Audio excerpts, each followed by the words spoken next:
There is no honor among thieves in the first place. He put hard times on Dusty Rhodes and his family. Hard times are when the textile workers around this country are out of work and got 4 or 5 kids and can't pay their wages, can't buy their food. Hard times. You know that I'm the cream of the crop. It doesn't matter what your name is. I have come here to chew bubblegum and kick ass. Woo! I tore them all down, and I came here for one reason. To attack and keep coming. I did this for The Rock. You will rest in peace. I asked you 1,000,000 times to join the NWO, or you would be born alive. Shut your mouth, you thong-wearing fatty. Bang, bang.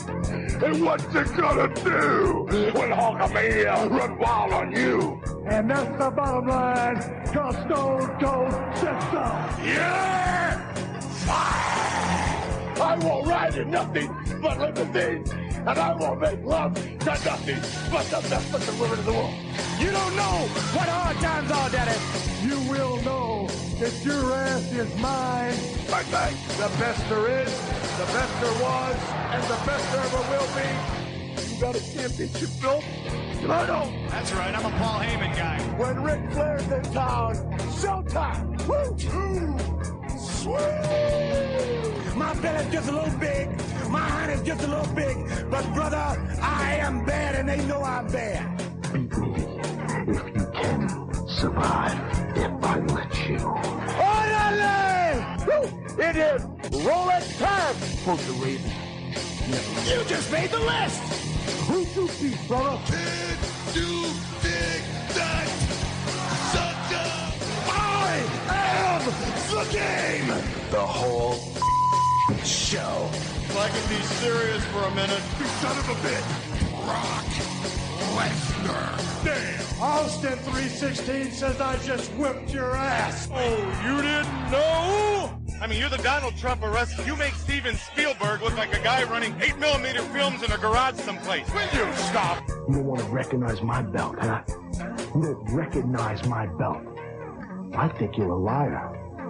I think you're a flat out, straight up, lying, crying bitch.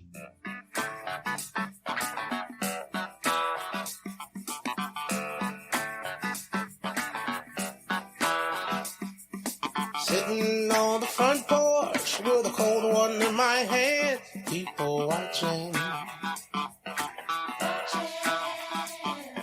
The young couple on the corner, looking like forever and sweet talking. There's an old man with a cane, I think Jethro is his name. He's having a little trouble while he's street crossing. I'm not going nowhere, I'm just sitting right here, people watching.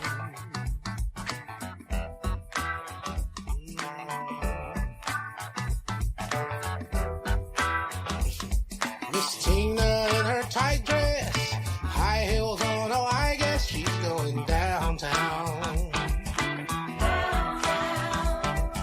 The old men all aflutter, elbowing each other. Oh, yeah. What is going on, everybody? Friday nights. Dirt Sheet Dudes. How's everybody doing? Hope you all doing well. Hi. I am Boxman. Yes, I am. And we've got a ton of shit to get into tonight. We've got releases. We've got SmackDown. We've got all kinds of shit to get into. And we will get into it. Of course, across from me is the smarkiest of all the Smark Wahlbergs out there. Smark! How are you, sir? Doing good. Like you said, there's a whole lot to talk about, so it's going to be fun getting into it. Yes, there is. There's a lot to talk about. We will get into it. I don't know what happened. I lost a channel there for a second.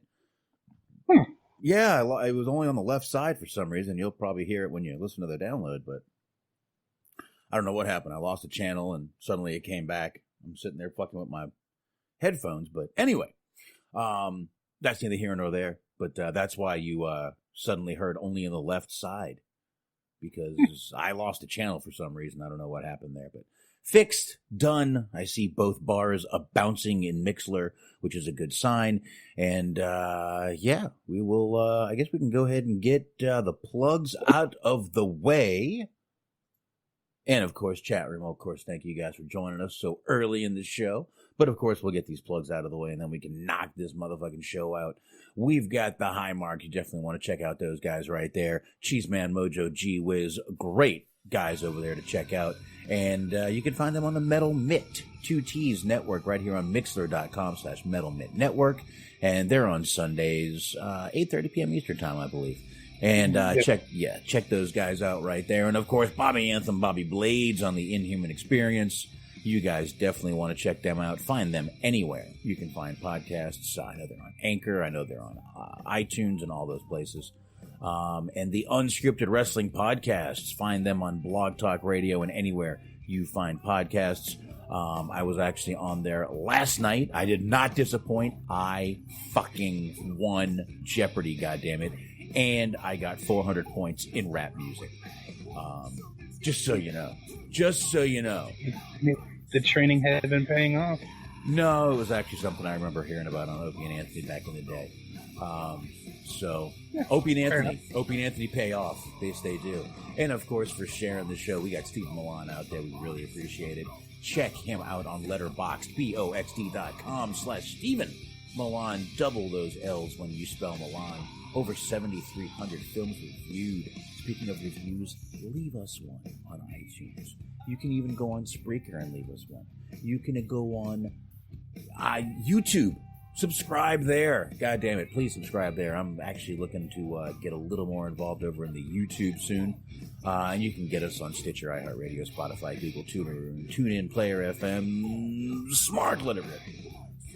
That's right, fellas. It's time once again to talk about our friends at the Planet Raconteur Podcast. The Planet Raconteur Podcast with Bobby Anthem, Papa Dave, Sincere, and Yuck Nasty. I done told you the last episode, but I'm telling you this episode again. A new episode of Planet Raconteur just dropped this week, so I highly recommend you check it out. There you go. And that you shall do. All right. So here we go. Let's drop this music down. Let's hit pause and let's start the motherfucking show. Ding, ding. Thank you, Apollo. We're starting this show. All right. All right. I say we start with SmackDown, Smart. I got to tell you, I enjoyed SmackDown this week. You know, I got to say, it is the first time in recent memory where, for at least an entire episode of SmackDown, it started and it began without me really finding anything objectionable about it. Yeah. Like, it was a pretty easy show to watch. It really was. It flowed through. It went through well. Gotta say, that first promo, Paul Heyman.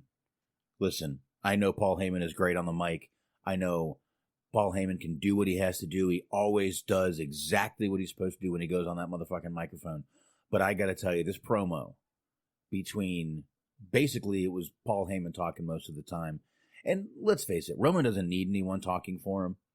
But it's not bad to have him just go out there and do the Shield thing where he went out there, he said a few lines, short, sweet, done. That's what Roman Reigns needs. So that promo, though, by Paul Heyman was just fucking amazing. The whole, I was out. I was into obscurity and Roman Reigns pulled me back in. The whole, he's corrupting me, I'm not corrupting him. I don't know what else you could have done to put Roman Reigns over as a heel there. I really don't.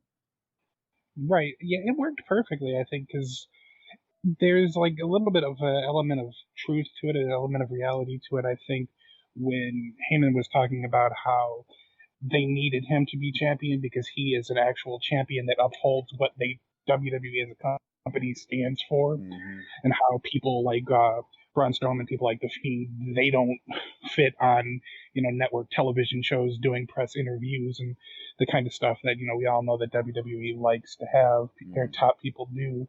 So I just like the idea of him basically being sort of the modern era corporate champion. Right. Oh, there you go. You're right. That is kind of what he is, a modern era corporate champion. I like that. Yeah, but I really thought this show started off great. I'm not sure if we need to go match by match, but I will tell you some of the things that caught my eye on tonight's show. Definitely that promo was the first thing. The Big E segment with Sheamus, where Woods was coming back, Xavier Woods, Woodsy, as Big E kept yelling. And suddenly Sheamus attacks him, and that was a pretty brutal beating for WWE, man. Yeah, absolutely. I don't want to be super nitpicky because I liked it, but it did seem a little bit weird that like a random security person notified him that his best friend was there, as though he wouldn't have just sent him a text. It was like, "Yo, dude, I'm here. What's up? You ready to do some shit?" But other than that, I like it. I like how Sheamus basically utilizes just random people as pawns. Because he had the whole bartender attack Jeff Hardy thing. He had the random security part. I like the idea that he's just like out there slipping people like random 20 or 50. And then just the whole like he's for the character he's playing. Like there's very few people that don't like that will actually play the non-cool heel these days. Right. And I think he's doing a decent job of that. I just like the whole idea of just like, yeah, you didn't invite me to your birthday party. I'll show you, fella. And he just starts beating him up. Yeah, good shit. Yeah, I thought it was really good. And I mean, when he fucking, basically just Samoan dropped him through the windshield. That was pretty. Listen, it explains why Big E had the outfit on he did. Yeah. Obviously, they didn't want him to get cut. That's a nice little neoprene. That's shit. You could probably fucking wreck a motorcycle on that thing. It wasn't like super obvious either, because he normally wears stuff like that anyway. Right, exactly. So it didn't really come off as weird or anything, but pretty damn cool. Little kind of nuance to this little storyline here. Obviously, we're going to get Sheamus versus Big E.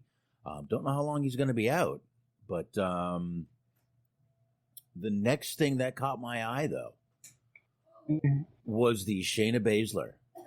And, okay, I guess my daughter's got a stinky one. And the Shayna Baszler, Nia Jax, after that whole match with them and Bayley and Sasha, man, Smart, what the hell happened?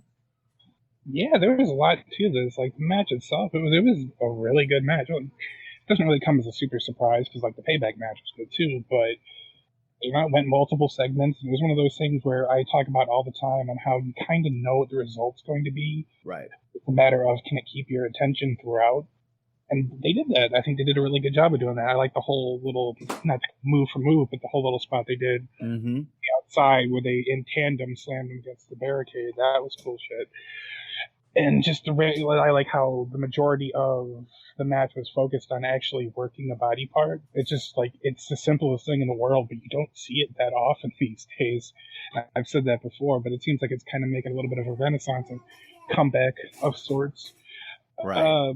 Yeah, match itself was good, but then the whole attack, that was really something. And it seemed a little weird too, because like during the match, I mean, you know the formula. Cole sticks up for the good guys. Corey sticks up for the bad guys.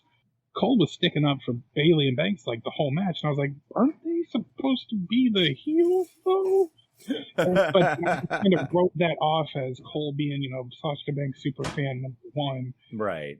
But then I guess there was maybe a little bit of a tipping of the cap as to what was going to happen. Well, Cole has his thing. It's boss time. Yeah. I mean, so he had he's always kind of been behind that little team right there.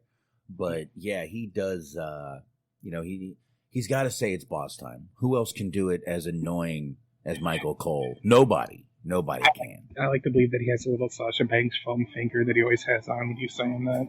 There you go. He probably got a koozie and everything. But yeah, so if you hadn't seen it, and I don't know why you're watching or listening to a recap show if you didn't watch it, but some of us do, and we appreciate you listening to the saying. But Baszler and Nia Jax ended up winning that, and then after that, the whole, like I said, the whole match, about the second half of the match was dedicated to Sasha Banks having an alleged knee injury because she went for like a double knee, ended up hitting the ring post, and the impact that made, I don't know what she did to make it come off that good, but it came off fucking great. Mm-hmm. Like, it was a very loud thud, and then she did a great job of selling the whole knee throughout. But anyways, they ended up losing, Bayley and Banks, and they were checking on her post-match. Bayley seemed really concerned and was trying to make sure that they took good care of her friend and all that, this, that, and the other. And then, lo and behold, after weeks and months of pussyfooting around it, they finally pulled the trigger. Bayley went ahead and beat up Sasha Banks after the match. Yeah, they'll probably make up next week, and this storyline will continue. But I don't know. I guess we'll see what happens. But that fucking knee at the very end, though, like yeah. the last little attack, that looked great, dude. That was a nice beating. I mean, she beat the hell out of Sasha, and like I said, Sasha never saw it coming. I see what I did there. I tied in payback with it. Anyway, she never saw it coming. I mean, Bayley looked like she was dragging her out of the ring to get her backstage, and then suddenly just starts kicking the shit out of her. Mm-hmm. So definitely was a good little scene right there. Let's see, and I got to tell you, the show ended fucking great too, man. I mean, I could give I couldn't give two shits about Baron Corbin, but this match, the ending of this match, obviously is going to have a little bit of meaning. It's kind of family versus family here. It's going to be Reigns versus Jey Uso, with a little gray in his beard. You like the little gray in his beard there, Smart? He definitely had a unique look going on. Kind of one of those people that are just letting the Corona thing happen. He's like, man, if I ain't drinking, I'm going gray. Fuck it. I guess. But yeah, he's going to be in that match, number one contender for the Universal Championship. I think that's going to be a great fucking match between these two when it happens. Right. I like everything that they're doing with this so far. The whole idea of, Heyman setting them up, giving them an opportunity, and Reigns just basically, when he came to tell him how thankful he was for it, just being like, yeah, well, don't blow it. This is finally your chance to do something good. So I like the whole little bit of just the already planting the seeds of just Roman, believing that he's so much better, and perhaps rightfully so. But just being the kind of smug, douchey kind of character. I like that. So yeah, that was good. Like you said, the four-way was good in its own right. Don't want to cover everything. We don't really need to cover everything, but there was that whole little three-way segment with Zayn, Jeff Hardy, and AJ. Mm-hmm. It looks like they're going to be doing perhaps a triple threat at a whole Clash of Champions. Yeah, I see that definitely coming. And that was one more thing, but SmackDown was not a bad show tonight. I definitely don't think it was. Right. This might be a record time for a SmackDown review. And that's the thing, though. To be fair, we're not really leaving too much anything out. The only thing we didn't really cover was there was the Heavy Machinery Miz and Morrison match. It was an all right match. It was perfectly fine for what it was. But I mean, there really wasn't too much to talk about there. We had Morrison try to steal Otis's briefcase. He ended up stealing the wrong briefcase. Right. That's about it. The majority of the show really was eaten up by that women's tag team match and the aftermath of that. I think that was honestly a good 4 segments. It was 2 during, and then there was the aftermath of it. So it took up a large chunk of that show. And I mean, it was entertaining throughout. So it's not really a gripe, but it seems like we blew right past everything, but that really was the majority of the show. Yeah, it really was. It really was. But I don't know, man. Riddle, obviously, Riddle was in that last match. And again, I think when the fans are back, this guy is going to be over like a motherfucker. Mm-hmm. They need to start getting some. I know they just spent all this money on this whole Thunderdome thing, but man, do they need fans back? I mean, think they're locked in until at least October. Wow. I don't know if it's the end of October or the beginning of October, but I know I've heard October. Wow. And I mean, they're still having people do stupid shit on these things. Which is going to happen, but they're catching it a lot quicker now. I don't know, man. It's just, it's so weird. It's still just surreal watching the whole thing, It really is. But, I don't know if we got any more on SmackDown, except, like I said, man, Jey Uso just looking a little, looking like a dad. I'm not sure if he is a dad, but he looks like a dad. He does kind of look.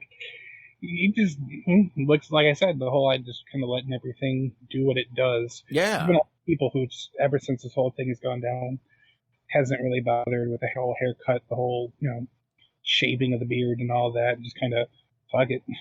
Like, you can't be touching people anyway. There's no point. Yeah. I mean, it's going to be Jey Uso with the gray beard and Roman Reigns out there with his glistening black beard and flowing black hair. It's gonna be a good fucking match either way, as far as I'm concerned, though. Sasha Baron Corbin says, "What about the vignette of the new female? I must admit, I missed that." Smart, did you see that? I did too, except that when I was going on Twitter to just kind of check some things out before the show, they posted it. It was about a 30-second vignette. There's no audio. It's just like a pair of legs, like almost Jessica Rabbit style, just kind of walking around. The whole idea is she's supposed to be kind of seductive. They never really show upper half or face or anything. They don't even really put up any graphic for like so-and-so coming soon or, what could this mean? It was just one of those how they do where they just give you a brief flash teaser and they don't really acknowledge it until, a couple weeks down the line. Yeah, it's probably going to be Lacey Evans' new character. Right. Anti-Sam, maybe Chelsea Green. Haven't used her on NXT for a very long time. Maybe. This sounds very Emelina-like. Yes, absolutely. Yeah, it sounds very Emelina-like, so who knows what's going to happen with that. We all know what happens when they try to bring out new characters. But holy shit, I mean, seriously, dude, are we really done with SmackDown? I mean, seriously, it's been like 25 minutes, bro. I think this is the problem. This is the crux of our problem, and maybe we need to re-examine some of the things that we're doing. But when the show is actually good, we only can talk about it for like 15 minutes. When we need something bad to happen, so we have content. We have something to just kind of bang our heads against and complain about. Yeah. Because honestly, we talked about it. We both liked the show. I thought it was one of the better SmackDowns I've seen in recent memory. Definitely. I mean, we both said it flowed well. Time went quick. It wasn't sitting there. I wasn't sitting there going, "Holy shit, we should just start the show an hour early." Right. Which, trust me, I think of a lot of times, just being like, "Hey, let's just start this shit. Fuck it. It's not worth it." Absolutely. But yeah, I guess we need something to bitch about, and I've got nothing here, man. No, not in regards of this show. We're going to transition to news, I guess, very soon. There's some things to talk about there. But, as far as the show goes, the show went pretty fine. And I guess they're already starting to kind of set up some things for the pay-per-view, which is unlike them. So that's surprising as well. Yeah. And, hey, they're giving us a little bit of break between pay-per-views. We do have All Out coming up Saturday. And, we will get into a little bit of AEW news. I've actually got a few little things on AEW that we can go ahead and get into. And one thing we completely missed on Wednesday with us just breezing through the shows that I do also want to get into before so we do mention it before we never mention it. I guess that's SmackDown. Yeah. Good show. It really was. Yeah, I'd recommend watching it if you didn't. There you go. Good show, short review. There you go. I like it. But, there was no reason to match by match that thing, so why bother?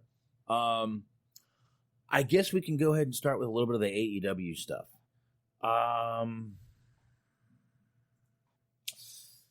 First of all, and we did predictions Wednesday, right? Yeah, we did. I remember now. I remember.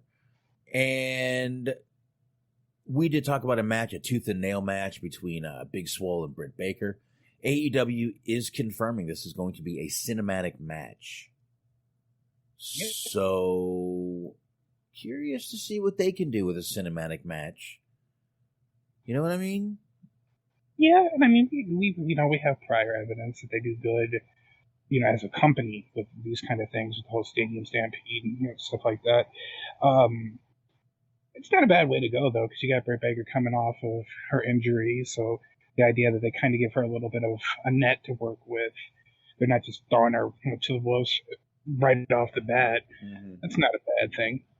So, like I said, I'm curious as to what they're going to do with it. I kind of can't even really imagine what this would be like, what it would look like, just if I had to guess.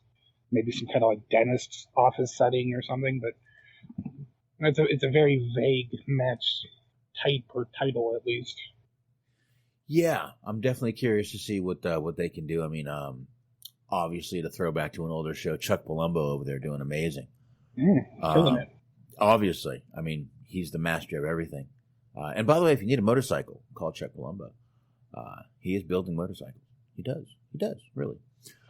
Yeah, pretty fucking awesome ones, to be honest with you, man. I gotta tell you. I can't, do you remember?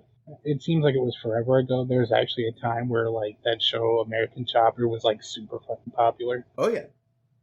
There was that whole time it was, American Chopper and Monster Garage with Jesse James. Yep. There was a lot of people that were really involved in that kind of shit. I had, I had, a West Coast Chopper, bed sheets and shit. Oh, shit. Yeah, and, hey, Jesse James was big until he got caught banging the Nazi chick. That'll do it for you. That tends to end careers unless you're Seth Rollins. Well, he cheated on Sandra Bullock, dude. I gotta tell you, man. Mm-hmm. If I could land do you know how what a pompous ass you must be to cheat on a Sandra Bullock? That's one of the most perfect women, if you ask me. See, and I don't advocate cheating, I will say. I think that's really one of the scummier things that you can do as a person. Mm-hmm. Definitely lacks integrity. But I feel like when you're in the position of being able to get Sandra Bullock in the first place, cheating on Sandra Bullock isn't as big of a deal, if that makes sense. Which, I mean, like I said, I don't advocate for it, but no, got the ego to pull that off. You've got the ego to be a dick. Yeah, I guess you can see where he was like, man, I got Sandra. I can bang this Nazi chick. I can give her the old Sig Heil right in the old dumpster. Yeah. Or whatever he was doing. I don't know. But meanwhile, he was banging the Nazi chick. Good for him. Hey, he had Sandra Bullock. I'm jealous. I'm jealous. What can I say? Neither here nor there, but at any time that my grandfather refers to her, he calls her Sandra Bullock, which just always tickles me. I never say anything, but it just kind of makes me smile. Well, I mean, tomato, potato, potato. This is true. Whatever your thing is, man. Everybody says things a little different. Yeah. So, Anti's saying here that the new buy-in match, so the pre-show match, is going to be Private Party versus Dark Order. So Alex Reynolds and John Silver, that combination. So we need to. All right, we can do that prediction real quick. Let's look at this: Private Party, Dark Order. Dark Order has another. I'm trying to remember what we guessed for the other Dark Order match that's out there with Brody in it.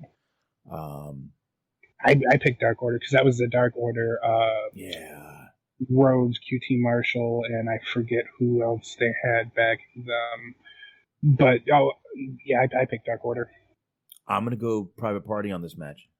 Yeah, I'm gonna go Private Party too. Yeah, there we go. Look at that. We knocked that motherfucker out. Yes. All right. Smart, let's get into something here. This has a little bit of meat on the bone that we might spend a little bit of time on it. There's been rumors and innuendo of NXT possibly moving to Tuesday nights. Yeah, that was my little Connor impression. Nice. I'm sure we've all heard it. I know they're on Tuesdays right now because of the hockey playoffs, correct? Hockey? Hockey. Yes, hockey. Like hockey. There you go. Hockey playoffs. And so they're on Tuesday nights right now.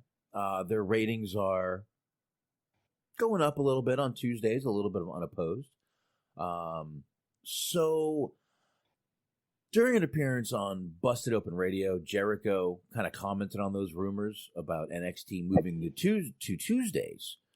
And here's what he had to say. Now, this is total Jericho. This is obviously in character, so let's not let's keep our panties out of the bunch, if you will. They should retreat. They should move to any other night. Get away from us. You guys got a great program, and it's good.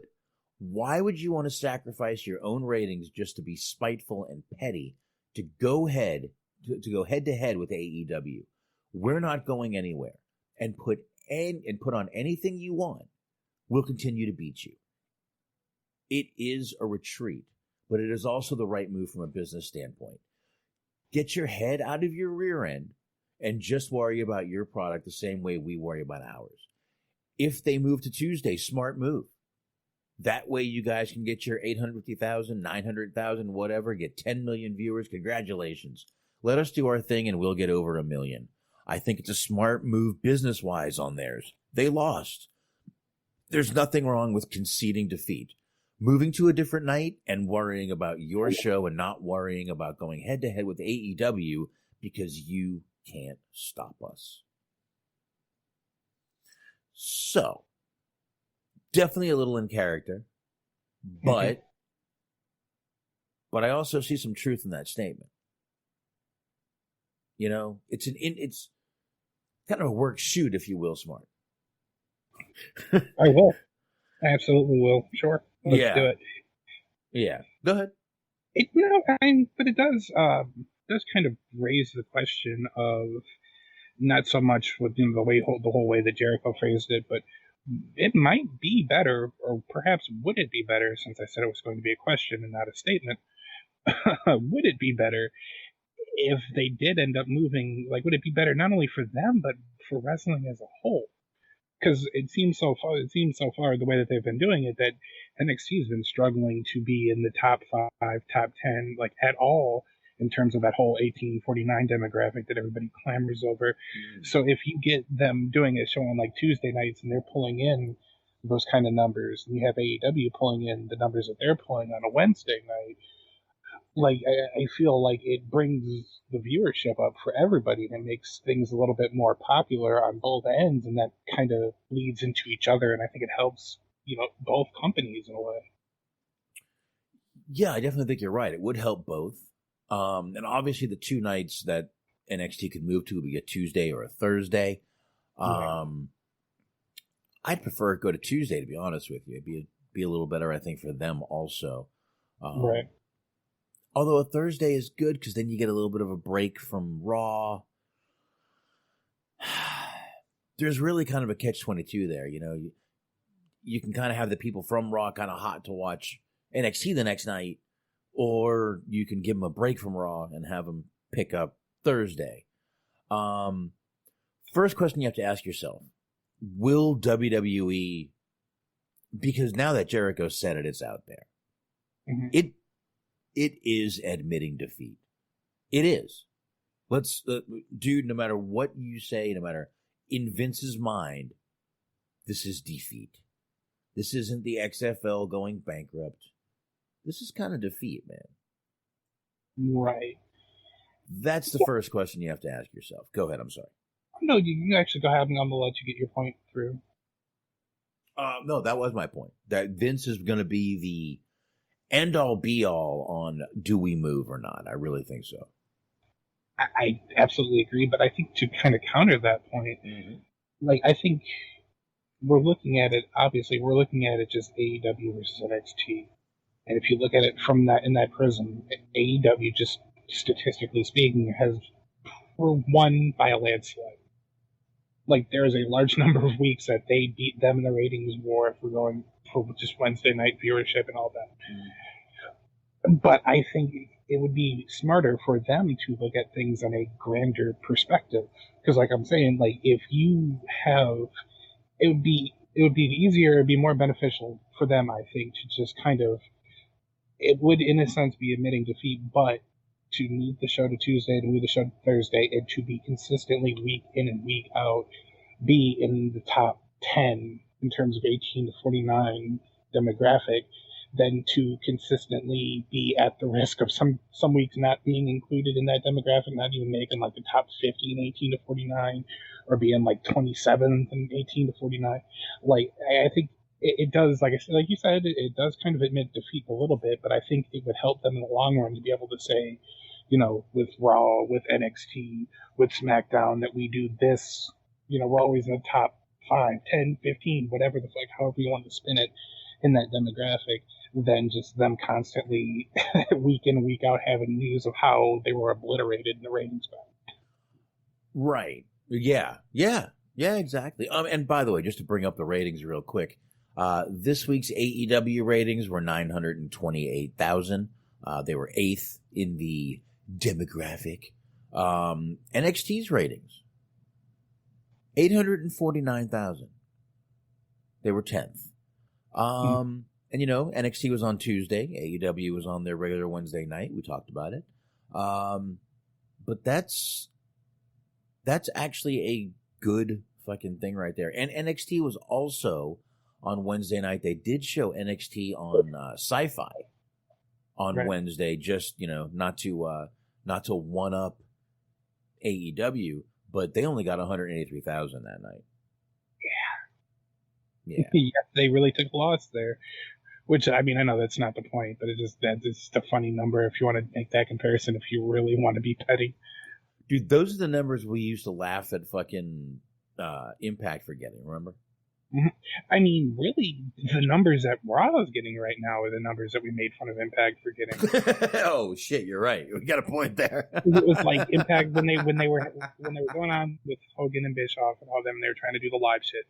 They would pull from time to time. They'd pull like 2 million, and people would be like, "This company's a fucking joke." Now Raw's like, 2.4, and they're like, man, kind of a good week for us if we're 2.4. It's like shit, man. Yeah, and Antox is saying that they're actually airing the Wednesday night episode of Dynamite on TNT right now. Interesting. So, hey, if you missed it, go set your DVR and then come back and listen to us. Yeah, there you go. So, head up the pay-per-views tomorrow. Just kind of do that, catch people bored at home on a Friday night. Yeah, I don't know when I'll be home tomorrow night, but I don't know if I'll be home early enough to do the pay-per-view live, but we'll get it in. We'll figure out how to talk about it one way or the other. Probably Wednesday night. We'll figure it out. But like I said, man, but there is a little, again, man, you're going to have to go back to, will Vince admit defeat? Will the whole company admit defeat and say it's smarter? It's a better business move, and actually put it that way, because that's the only way Vince is going to listen, is business move-wise. I mean, if you're asking me to bet money on it, the answer would be no. Right. Vince would admit defeat. But I honestly think if you look at things from a sensible standpoint, already defeated by saying that, this is already a giant hypothetical by asking Vince to be reasonable. But if you look at things from a sensible standpoint, it works better to just kind of pull out now, have people make fun of you for a couple weeks, maybe a month or two, than every week we're talking about how fucking bad they did in 1849 demographic, or by how many 100,000 viewers AEW did that were better than them. It looks better to just get this, take this care of it now, and then to be constantly doing 800 plus viewers than risking 700 and AEW does 900,000 or 1 million or whatever, just getting slaughtered every week.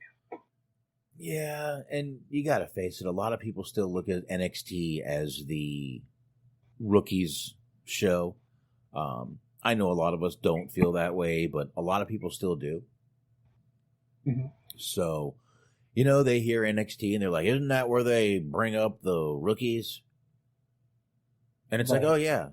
Yeah, that's that right show. Yeah, I'll pass. Hard pass. Pretty much, yeah. Yeah. So, but again, we did just talk about All Out a little bit, and TNT is going to air an All Out countdown special on Saturday, tomorrow night. It's going to start at 5:30 p.m. Eastern Time. So if you want to catch the pre-show, it will be on TNT, 5:30 p.m. Eastern Time. And then the pay-per-view starts at 8 p.m. Eastern Time, and we already gave our predictions on that and for the match that they just added. So probably going to be a damn good pay-per-view, man. I mean, AEWs have been, pay-per-views have been good so far. So have to see how it goes. I have it a good authority that this is actually going to not only be a good show, it's going to be the best pay-per-view of the year. Oh, shit. Really? Apparently. Now, I mean, this source comes from a rather unbiased party because this is what Tony Khan said. But I guess we shall see. He said that it's going to be way better than that old Wrestlemania show, which, by and large, you're really not setting the bar that high. Well, he not to correct you, I apologize for that, but he actually thought Double or Nothing was better than WrestleMania. That last pay-per-view they had right before WrestleMania. It was before, right? I think it was before. Listen, people are making fun of that statement. The guy is putting over his company, and it said that he feels... First of all, I want you to listen to that word. He feels that his pay-per-view Double or Nothing kicked the crap out of WrestleMania. He feels. That's his feeling. Do we have to really get into opinions and feelings? Really? Is he not allowed to them? Number one. Look, whether it's true or not, WrestleMania was decent. Absolutely. Double or Nothing was another good show. They were both good shows. So, I can't even remember which one we said was better at the time. I'm sure we kind of did the comparison, but I have no clue which one we said was better. Right. But I believe we actually liked Mania because of the cinematic matches. The Bray Wyatt and John Cena, the Undertaker and AJ Styles. So, look, again, whether he's right or not, he's putting over his own company. I can't fault the guy for that. Sure, yeah. And they happened kind of decent ways apart from each other, so I can't remember exactly which one was preferred. Right. But, I mean, we did like the cinematic matches. I liked the tag team title ladder match. I thought that was good. Right. I remember that. But, yeah, like, I get what you're saying. I don't really fault him either for... I mean, that's what you want to believe. That's what you want the owner of your company saying. That's what you want the company to say. Is not like, hey, give us your money. We're going to do the best we can, guys. Mm-hmm. You want some of that rip roar and the fucking, we're going to come out guns blazing and we're going to kick their fucking ass. Rah! You don't want, thing it's hard. We're trying, guys. That's kind of the Impact approach, and you don't want the Impact approach. Right. Yeah. Yeah, exactly. All right, let's move on just a little bit here, and then honestly, man, we're going way too fast. We do have the PWI 500 to talk about. We're going to go through all 500. No, I'm just kidding. We're not. We're really not. I promise we're not going to do that. I guess actually, since we're talking about NXT and AEW and whatnot, there's a little bit of news making its way around via the podcast world. Ooh, scuttlebutt. Yes. For those who don't know, Eddie Kingston was on Chris Jericho's Talk is Jericho podcast. Oh, dude. Which I shouldn't plug because they don't plug us. That's fuckers. That's a fucking wavelength right there, dude. That's literally the page I have pulled up right now. Please. There you go. And so I don't know the exact details that you have in yours, but I did listen to it.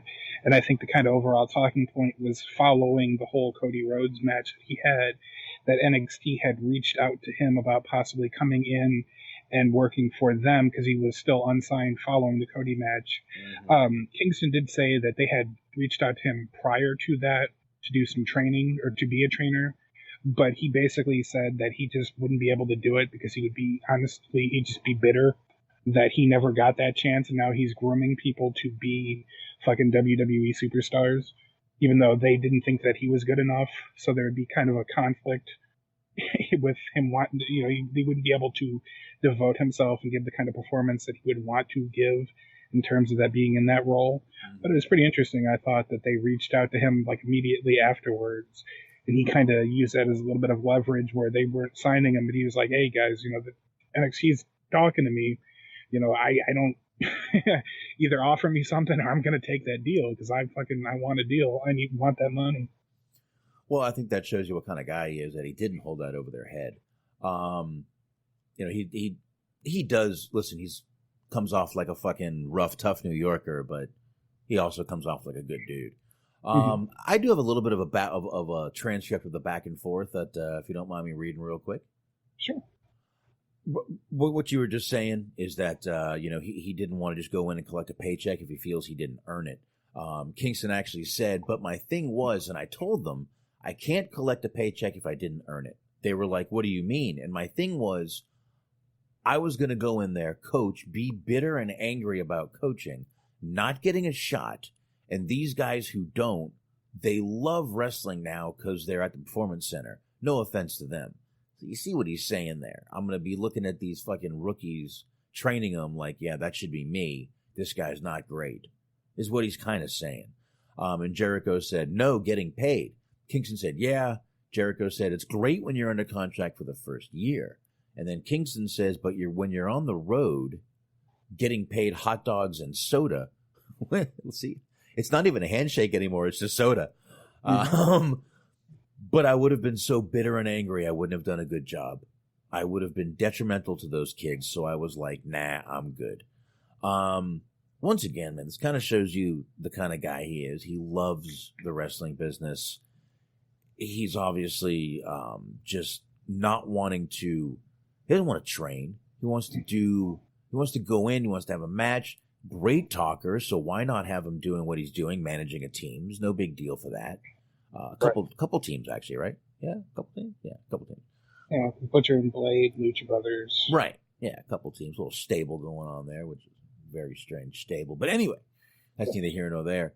But really seems like a good, humble dude who loves the business, wants to fucking, deliver to the audience, just not be a behind-the-scenes guy.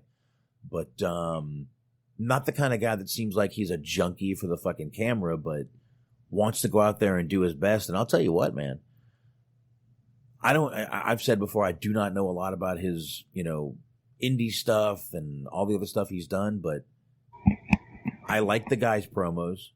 Right. I like everything he's done so far. I think he's great, and I wish him all the best, man. I hope he's fucking, listen, if he can prolong his career by doing this half manager, half wrestler thing, more fucking power to him, man. Absolutely. Right. Yeah, I mean, to your point, like he is a very transparent person, which I definitely respect, and that's one of the things I like about him, because Jericho kind of kept setting it up, because he was saying on the podcast, he was like, I just, not to be disrespectful, but I'm just surprised I've never heard about you. I'm just surprised that somebody of your ability has never really gotten a chance, and I just don't know what it is that they being, WWE didn't see. I don't see what it was that was causing you to not get a chance. And he honestly just straight up said, hey, look, what? I know exactly what it is. I was fat. Because there was a point in time he was saying that he was up to 290. And he's not a very tall guy. I think he's about 6 foot, if not under. So when you're pushing that 300-pound range, it doesn't look great. Basically, what happened to him was like kind of the opposite of what happened to Chris Hero, where Kingston kind of started off as just kind of chubby guy and then ended up getting into pretty decent shape. And then, Hero went the other way. Yeah, but I mean, listen, if WWE sees something in you, they know they can fucking get you in shape. They know they can. I think it's the same thing they feel about Homicide. It's that strong New York accent. They don't like it. That doesn't help either. No. And listen, I gotta tell you, I fucking love these fucking, like I said, man, I love when they come out with that rough, tough New York accent. Right. I think it's fucking awesome. That's kind of part of the problem too, is Homicide is like his best friend, his mentor, he calls him, and then he's friends with Low Key. So like he kind of, imagine that kind of circle. He didn't always say the best things and make the best decisions, as evidenced by like his career and Low Key's career are kind of similar in some regards, of just kind of talk. He said that he talked shit to the wrong people sometimes. Sometimes the wrong things pissed him off, and he got a little too aggressive about it, and ended up learning the hard way when and where to pick your battles. Yeah, but as far as I know, Kingston's not known for taking liberties and shooting on people or not showing up for shows and using stupid excuses to try to still get paid, right? No, yeah, he shows up to shows. He's always been a pretty professional guy. I mean, I'm just saying, Low Key may or may not have a reputation for either one of those. And I'm pretty sure that Kingston thinks that the coronavirus is real. So, good. Unlike Low Key. Good on him. Good on him. Good on him. He should. He should think it's real, because it fucking is. Jesus Christ, half of my fucking job was out with that shit. Fucking 2/3 of the fucking place was out with that shit, man. We were running on a third shift right there. Oh shit. Antox just brought up something. I'll pop that up on the screen here. We'll get into that in a minute here. I want to see that before I want to read that a little bit before I get into it. Oh, excuse me. Yes, I will agree. I will say that my interest is piqued based on what he has submitted to us. Yes, as usual, Antox. Thank you for being one of the heartbeats of this motherfucking show. So we're all sitting there tonight. We're all watching SmackDown. And I'm moving on a little bit of WWE news. Sorry about that. And we all see Akam and Razor. The authors of Pain have been released from their contracts. WWE has come to terms on the release of Akam and Razor. We wish them all the best in their future endeavors. WWE gave their standard copy, paste, change name, and post. There you go. Authors of Pain gone. Surprised? Meh. Not really. Yes and no. I mean, if they were anybody else, I wouldn't be surprised based on how they performed. But it just seemed the whole Samoan connection kind of thing that they had, and the fact that they just it seemed like they gave them a never-ending amount of tries to end up getting over. And it just, I don't know what it was about it. They just never really found their way. It seemed like they were kind of downhill as soon as they took Paul Ellering off of them.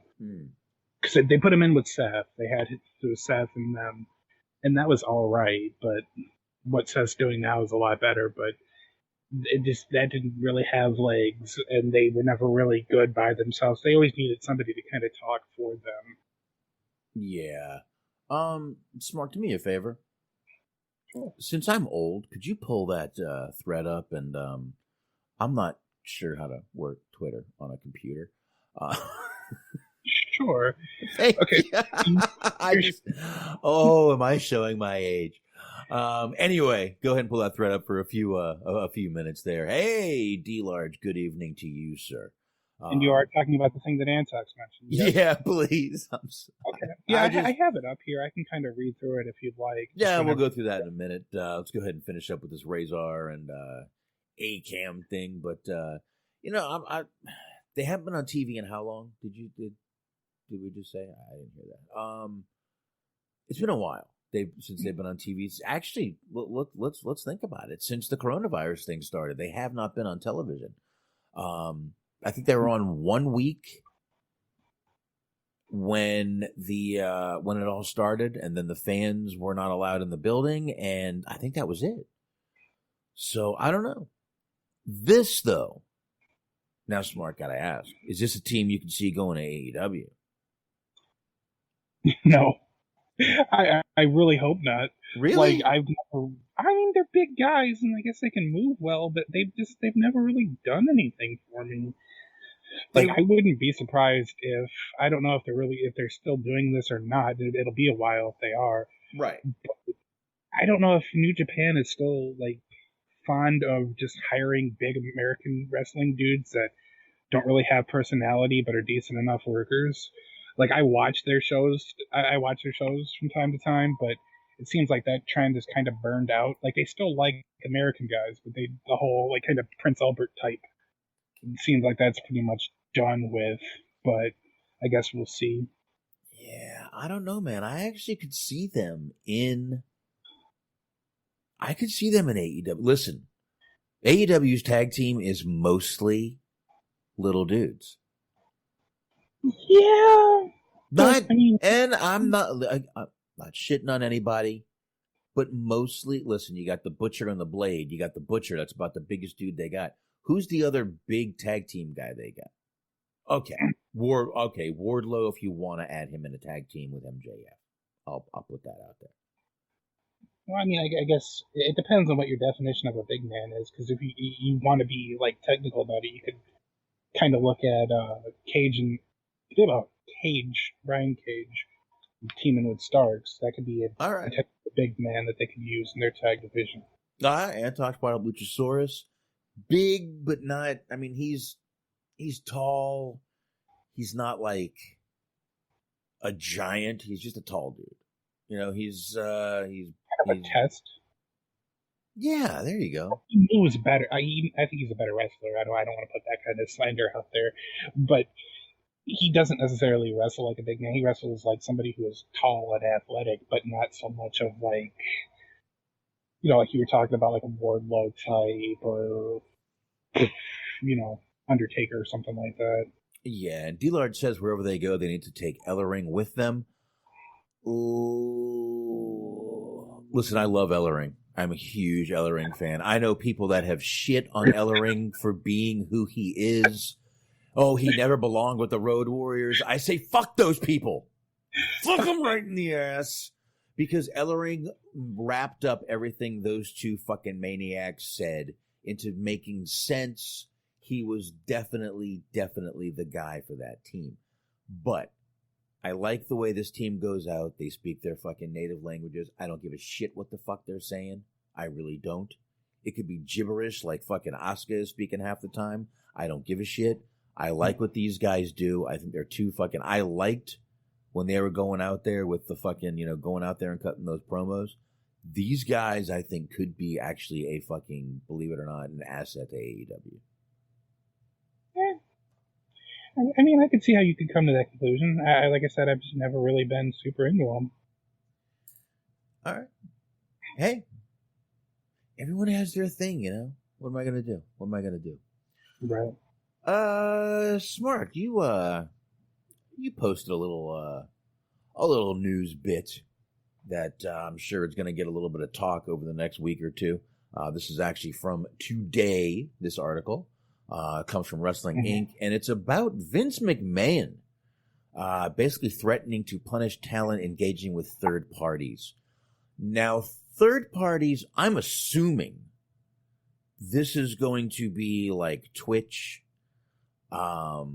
Cameo, things like that is what I'm thinking.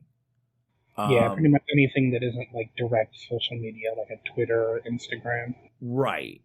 Right, which is going to leave some people kind of, you know, look, AJ kind of does this on the side. Not that he needs more money. I'm sure he's, you know, doesn't need it, but... A lot of people do. Yeah. A lot of people use Cameo, but even outside of Cameo, a lot of people use Twitch. Because, like, you think about it, like, basically, you're putting out this edict right now, that's 2/3 of the New Day.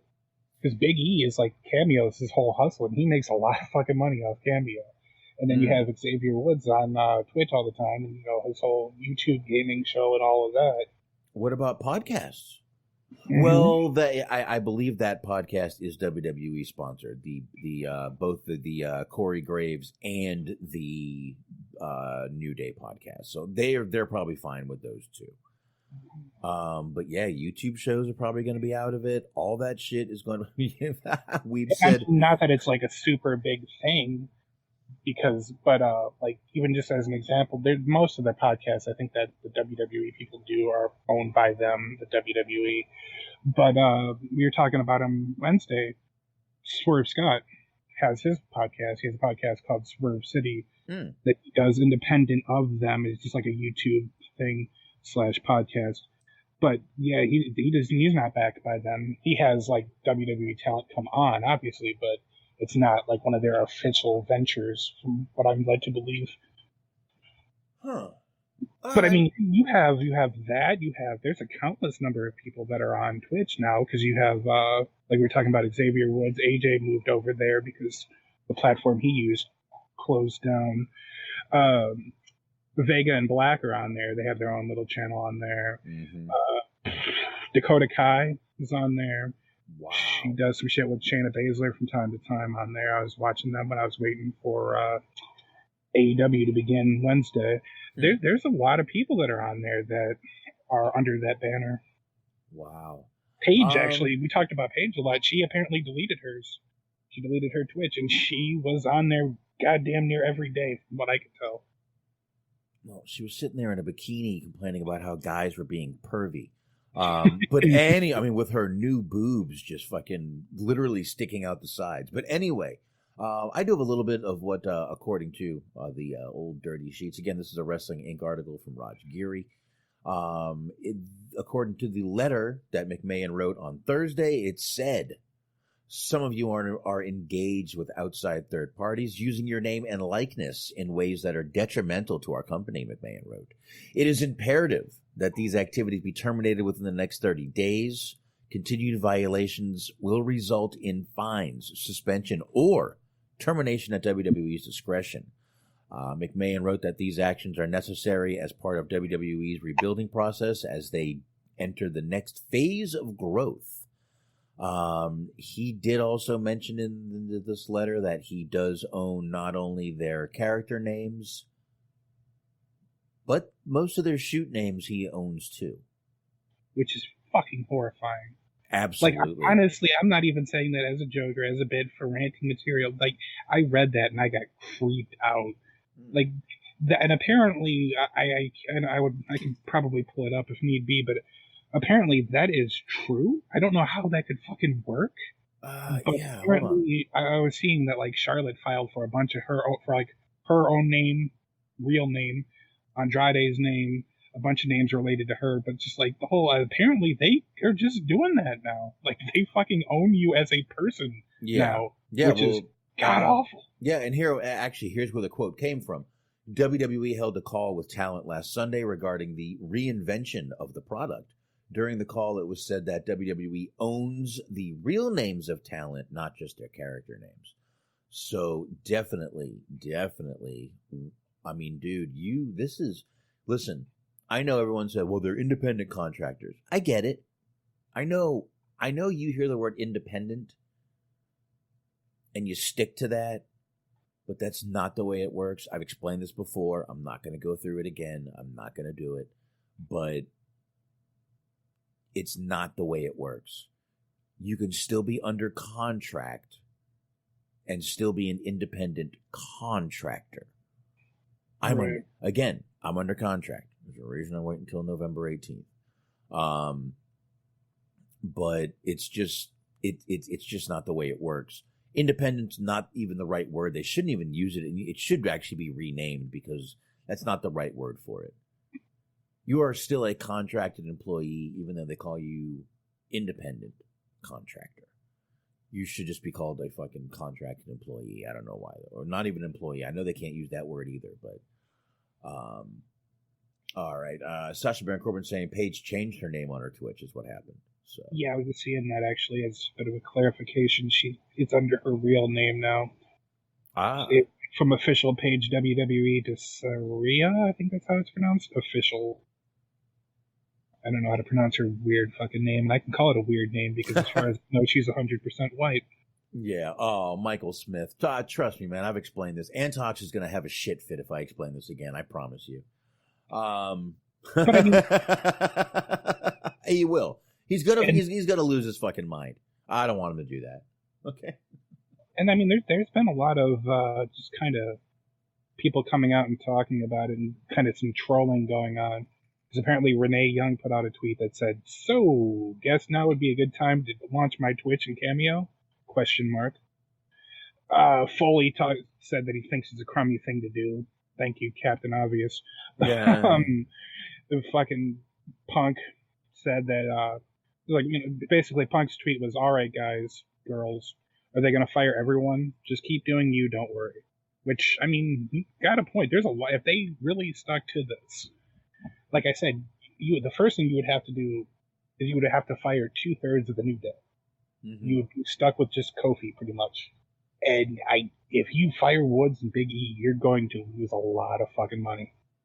A lot of fucking money. Yes, absolutely. Because I can guarantee you that AEW would snatch them up in a fucking heartbeat, and there would be whatever their tag name would be after that. There'd be all kinds of fucking hats and cell phone covers and flip flops and the like. Oh, obviously it would be the Dune. The newer day. The newest day. The newest day. The newer day. Shit. Recent 24-hour period. A bright night. Something like that. I don't know. Who knows? I'm being silly. But, oh, shit. Yeah, listen. It baffles my mind, though. It really does. Because there's any number of ways you could tackle that, but, like, first off, I don't understand why you're having trouble reaching younger people, and you're having trouble getting people to watch your show in general. I don't see why you would want to tear down lines of communication from wrestlers to fans. Well, like that. That number one, and Raj in this article again, Raj Giri of Wrestling Inc. again is where I got this article from. He brings up a definite question mark. Is this legal? Can they really do this? Is this kind of stepping on their constitutional rights? I think they may be. I mean, you're not legal. Well, you're not allowed to listen. If you look at their contracts, I'm sure I've never seen a WWE contract, but I would assume it's got things to do with television. I'd assume it has things to do with likeness rights, things like that. But if you're if you're being you on YouTube or Cameos especially, I don't see why they would get rid of Cameos. Those actually should be something they should allow, because that's, again, I'm sure if WWE was getting a piece of that, they would allow this to happen. Mm-hmm. So I will not doubt if something has changed in this, but I don't know. This is kind of right to free speech. This could be bad, man. It could be very bad. Like, this is why I get the whole idea of like WWE being more consistent, being around for longer, and potentially being more financially secure. But if you're weighing your options, why would you go to somewhere that is like basically going to limit your creative freedom both on clock and off clock? Like, not only are you not going to be allowed to kind of do the promos and work the matches the way you want to do them, you also don't get to decide how you want to market yourself off the air. Right. Yeah, and geez, hold on. Who put this one up here right there for this Dirt Sheet Radio? This was Michael Smith. Thank you, Michael Smith. This guy sort of stole our name a little bit. But I've seen his stuff. I do like his page. Dirt Sheet Radio has a little thing on how WWE could own someone's real name. It is long. It is drawn out. I am not going to read the whole thing, but he's saying it is definitely possible. He actually puts, there's a ton of intellectual property stuff going on in here. It wouldn't surprise me if that's part of their contract also, is that you are, dude, Vince is a slave owner. I just thought of this. He takes these people for everything they've got, man. It's pretty bad, but yeah, he's got, and he even has the legal document at the bottom here on how they can own the intellectual property of a person. So definitely an article worth reading. Again, Dirt Sheet Radio on Facebook. Check them out if you want to read that article. So it's definitely possible. And I don't know, man. That's some shitty shit right there. and I keep saying it because it's just every time they do something like this, like anytime they leave their fucking talent stranded in Saudi Arabia, or anytime they get mad at somebody for having coronavirus, like I just keep thinking this is going to do it. This is going to end up being something that ends up really biting them in the ass, and then it never really seems to happen that way because there's only so many jobs in wrestling. But this really seems bad. Like, this really seems like something that would make people want to leave, or at the very least not join them. Yeah, and even Andrew Yang, former presidential candidate Andrew Yang, jumped in on this. He said, if I'm not the Secretary of Labor, I'm pretty confident I'll have his or her number to talk about the ridiculous classification of WWE wrestlers as independent contractors while controlling their name and likeness for years, even for something as benign as Cameo. I think I just said that. Pretty much. Yeah. Anyway, hey, Andrew, I agree with you on that. He goes on to say, come on, Vince, you've already deprived the folks breaking their backs for you of health care, security, recovery time, retirement benefits, and fair treatment, RE licenses, and royalties. At least let them make a living off their own names. Many of them need it. Again, not on the train with some of those, but some of those I am. Especially licensing and royalties, they do need to treat them better about that. These people do bust their fucking ass, and they need to be treated like they do. He goes on, I have two more little clips to read. I grew up a wrestling fan, and it's been sad to see so many of my childhood heroes pass away early. I'd feel better knowing that they and their families were being fairly treated. I look forward to doing what I can for the next generation of performers. I know how tough that is. WWE has reached out, done stuff for performers. Some of them, they've, and fans have too, on, GoFundMe and sites like that. But I do see where he's coming from. I mean, we've all been there and been like, why won't they help? Why didn't they help Kamala when he needed his surgeries to have his fucking legs amputated? I mean, there's plenty of things out there. And of course, good guy Jericho donated to that fund more than anyone else did, of course. And the last, Andrew Yang, Vince, you'd better hope your old friend Donald wins, because changes in the air and changes are long overdue when your corrupt labor practices are concerned. It would give me great pleasure that people know. Hey, listen, Andrew Yang is chiming in on this, which is pretty fucking, that's pretty, he has a blue check mark. You know what I'm talking about, Smart? It's crazy. Like, it is really just kind of crazy, though, just to, hear them entering basically the political realm. I mean, I understand that there was that whole steroids trial, so this isn't unheard of, but just the idea of, that this is what's going on, in an election year. If next week, I'm telling you right now, I don't know what's going to happen if next week I turn into Dynamite and you have fucking Bernie Sanders in the ring talking about how WWE is evil corporate swine. This is just such a fucking weird situation. They're evil. I'll tell you right now. Listen. They're going to hurt you. 80% of the people. 80% of the people don't like them. Carry the 5. Absent. Carry the 5 and the 4 and the 3 and then add the 4 to the 9. Sorry, I got lost. Oh my God, though, can you imagine? But now that fucking Andrew Yang's talking about this, and now that if there might actually be political ramifications in the future, probably not, but potentially, you got to imagine now that he's fucking under a rock now, and somewhere, I have no idea where, but somewhere fucking David Starr is fuming. Just absolutely feel like he is punching a fucking kitten in the face right now. Well, I don't want him to do that, but hopefully he's fuming and maybe cutting himself in the process. I don't know. There you have it. David Starr, I wouldn't piss on if he was on fire. I'm not a fan either, gotta say, but it's neither here nor there. Just the whole situation is very, even outside of the money aspect of it, they're telling you what hobbies you can have, because there's some of these people just sit in front of the camera and just read fucking chat comments for money. Right. There's definitely those people, but there's also people like Xavier Woods, like AJ Styles, like those kind of people, that it's genuinely something that they love doing. They love playing video games, and they love sharing their passion doing, playing the video games and streaming with everybody and communicating with their fan base and all, this, that, third.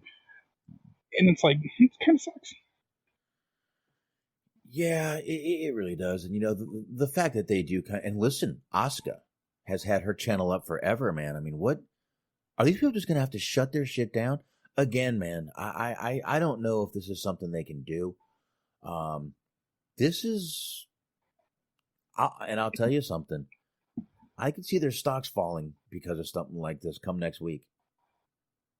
It's honestly, it's just very odd. It seems like a very counterintuitive decision when you're trying to be relevant in all forms of like social media and more popular with the young people and the youth of today, to just be like, okay, we don't want you on Twitch, we don't want you making cameo videos, no more YouTube channels, you're only going to appear on our television, which no one watches. Yeah, I mean, that's what they want. Listen, what happens if they sign Pat McAfee? He's going to get rid of his fucking giant YouTube show? I don't think so. I don't think he's going to fucking do that. This is not going to fucking work. And listen, I'm not the biggest Pat McAfee fan, but he's got a huge following on that show. Listen, it would be laugh if people just randomly started creating like random like Twitch, YouTube accounts that have no fucking interest in it. Like every Thursday now, it's going to be fucking playing Pac-Man with Roman Reigns. Yeah, D-Large is saying that Asuka puts the WWE titles on her videos. Maybe she gets a pass for promoting the company. I'll tell you what, I could see that actually thinking that I could see that company thinking it's more detrimental because it is not on their YouTube channel. You've got to remember the pettiness of this company. Everyone needs to remember the pettiness of this fucking company. This is how they are. But I don't know, man. I'm not sure. I think this might be overstepping the independent contractor. Again, I'm with Andrew Yang. It's a stupid name to put on these people because that's not what they are. There should be another classification, and absolutely not. I am not, never, ever, ever talking about unionizing wrestling. It would not work.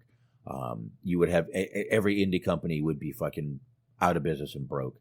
But they, and as far as taking care of their wrestlers after the business, I think every single one of us that is a moral person has complained about that like I said, Kamala not getting the help he needed when, he's sitting there fucking struggling to pay his bills. They have helped a few people when it comes to, drugs and stuff. I mean, Scott Hall took advantage of it. I believe Just Incredible did. Sonny did a couple times. I think you forgot the word dozen in that sentence, but yeah, I get what you're saying. Sonny's done a lot of things a couple times, if you know what I mean.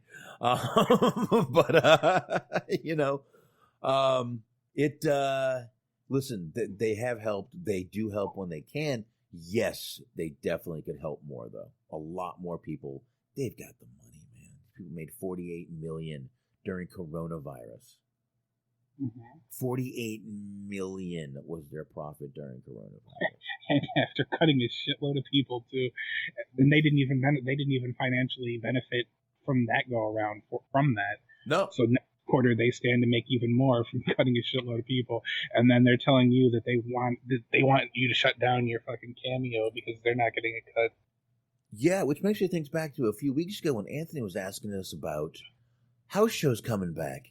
And the more I think about it, the more they might just be like, you know what? It's just not in our business plan. It's just not worth it to do these house shows. We could do these house shows virtually from now on.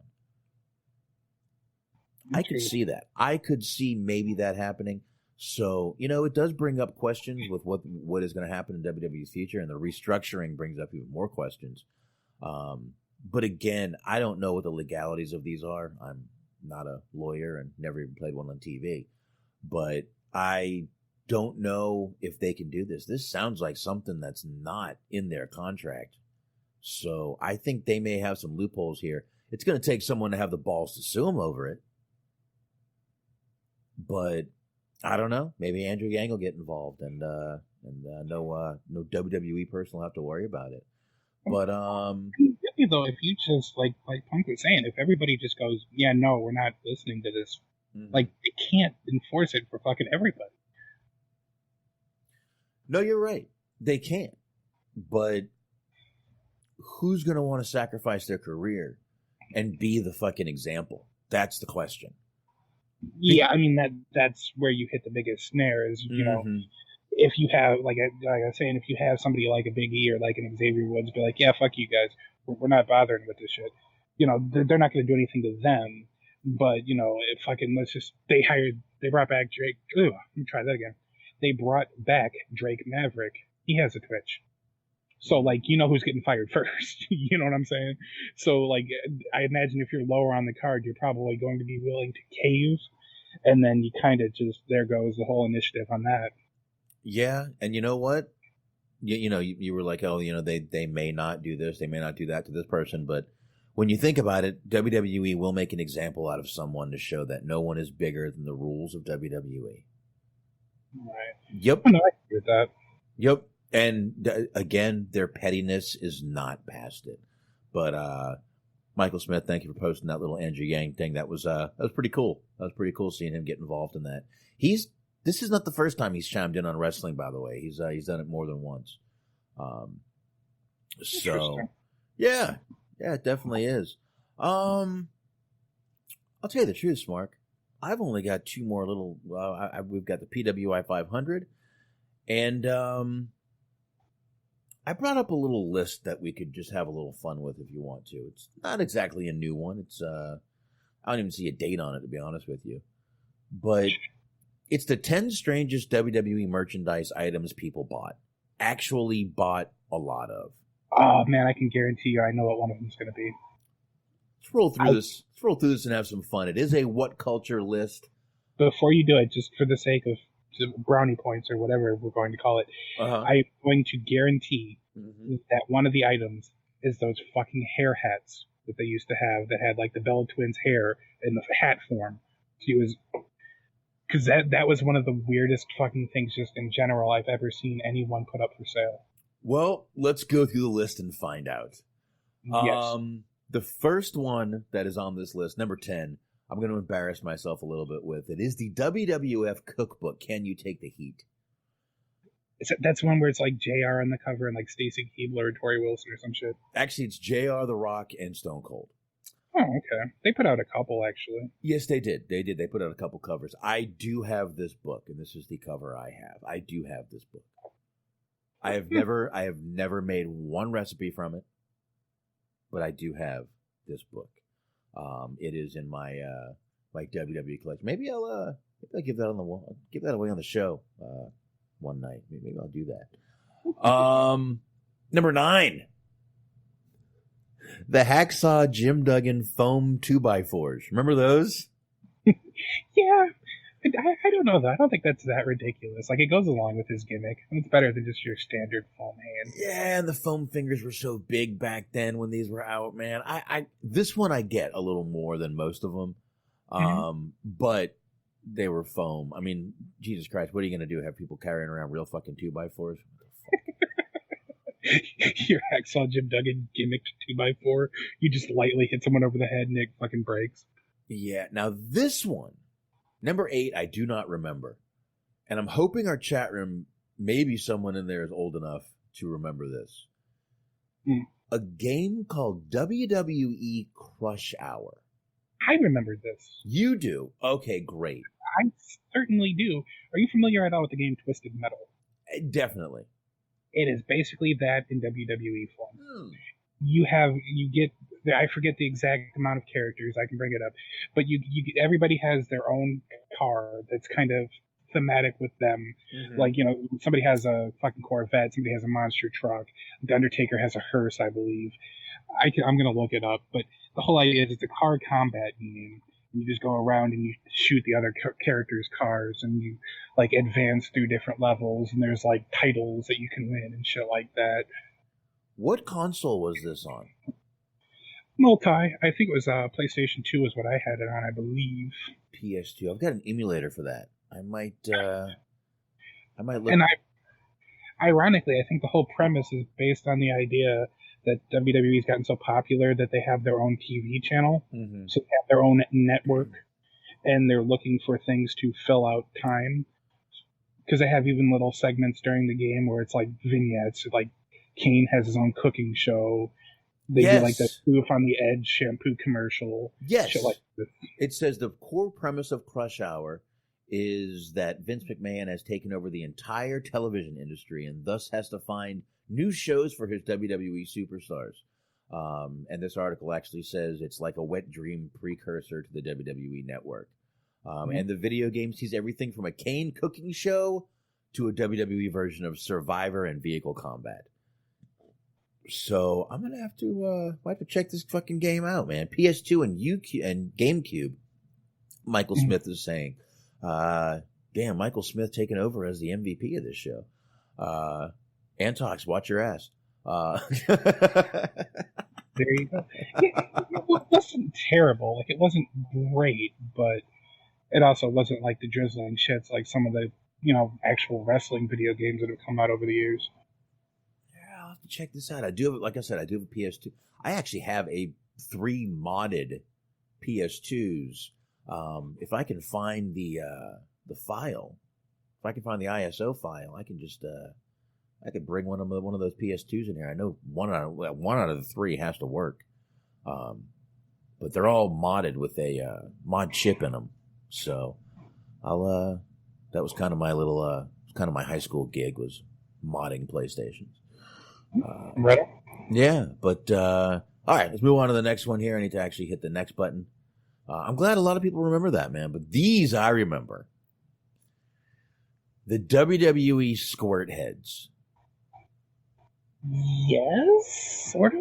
They were the bath toys that literally, they had a hole right in between their teeth and they were all smiling and they would squirt at you. Okay, no, that's not what I thought it was, and I'm not going to say what I actually thought it was because it might appear shortly.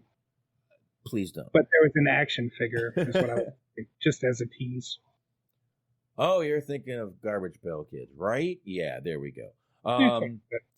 But I know you're not. But yeah, these I do remember. I don't know if anybody else remembers these, but they had a big Boss Man one. That one I remember. I believe they had a DiBiase one. I think they had a Warrior one also. But there you go. That was another weird one that actually sold. Any of those for like the Japanese wrestlers? That seems like a missed opportunity. Because they'd spray the mist. So put a little food coloring in there, have some fun. Yeah, stain some shirts. I like it. Number 6 on this list is that awkward Sin Cara penis t-shirt. Boy, did they pull that one off the market fast. And for those that have never seen that picture, I will go ahead and copy that image address, and I will pop that in the old chat room. Here we go. Those who've never seen that picture, here it is right there. That should pull right up to that picture. It did. That's straight up a dick, dude. That's a circumcised cock right there. How does this shirt go through graphics, checkers, everything, quality control, and someone not go, the dude's got a dick, can no one see the dick? Or did someone just go, dude, he's got a dick. Let's let it go, man. Was Jim Brewer sitting there going, let's put it through, man? No. I don't know. Yeah, I don't know. This seems like something where it's like somebody caught it and somebody tried to say something, but Vince just wouldn't let him. Dude, if anyone saw a dick, I would figure Vince would be the guy to go, pal, I designed this new Sin Cara t-shirt. Everyone's going to love it. It's a goddamn dick, pal. No, you don't see the dick? It's a huge throbbing cock. Damn it. It's a big, huge throbbing cock right there. Cock. All right. Weeb says Sin Caca. Yeah. I feel bad that even his T-shirt got fucking botched. Well, Well, that's what you get for having a broken. Meanwhile, if you do remember, broken finger and stopping a match. Meanwhile, this is the shirt that they pulled quickly, but not before they had sold a couple 100,000, and a lot of people did not get those shirts. They pulled them and stopped sale on them pretty fucking fast. But again, listen to who it got through, man. Number 5 on what? Go ahead. I'm like really curious as to what third world country got the surplus of those T-shirts. Just a bunch of poor like sweatshop kids walking around wearing fucking Sin Cara T-shirts. It's one of the saddest things I could think of. Yeah, I'm not even gonna guess. The Enzo number 5 is the Enzo Amore replica wigs. I do remember these being in there a lot. A lot of kids had these, which I can't blame some dad buying this for his kid who's sitting there going, I want one. No. I ain't gonna blame no dad for that. But the adults I saw wearing it have zero excuse for themselves. All right. This one just doesn't seem as egregious to me. I don't know. Like, I'm not saying that I would wear one, but it's just, again, it's like goes into the kind of same realm as the Hacksaw Jim Duggan thing. I think it was part of the character. All right. Now, Smart, get into what I believe you might have been talking about. And again, I didn't want to correct you again. AJ Lee ponytail hat is number 4. Yes. Is that the one you were talking about? Absolutely. Yes. Yes, the hat actually has a picture of AJ Lee with her smiling face, or as Johnny Ace would say, you're unfuckable. I don't understand what's going on. Anyway, that is number 4 on the list. I do not remember them selling these. Smart obviously does, which scares me a little bit. They're fucking terrible. It is like the weirdest thing that anyone has ever tried. Well, that's not true. We do talk about Shotzi Blackheart on the show, but it's one of the weirdest things I've ever seen anybody try to sell. Yeah, that is pretty weird. Again, I'll go ahead and slap a little picture of this guy's of this hat in there for everybody, so they can check that out in the old chat room. A little little post. This is why you want to be in mixer.com/dirtsheetdudes, to be in the chat room, hang out with us, and look at what the fuck we're looking at. If we're gonna knock out shows this fast, we might need to get a few more lists going. I do have more. I did find that little stash. I just moved it. I didn't actually delete it. So there you go. Check out that AJ Lee pony. It's actually a little creepy, to be honest with you. They did have. Okay, I'm gonna post it here because I don't. They might still be selling it. That's weird. I don't know. I don't know if it'll let me. I definitely found a picture of. And it's the same thing, but they did them for the Bella twins too. I wouldn't doubt it. And they're fucking creepy, and it's just weird. They should give Nikki one where just like dudes can put on these big tits and just their boobs are hanging out, and it just says "fearless" across it. No, you don't like that.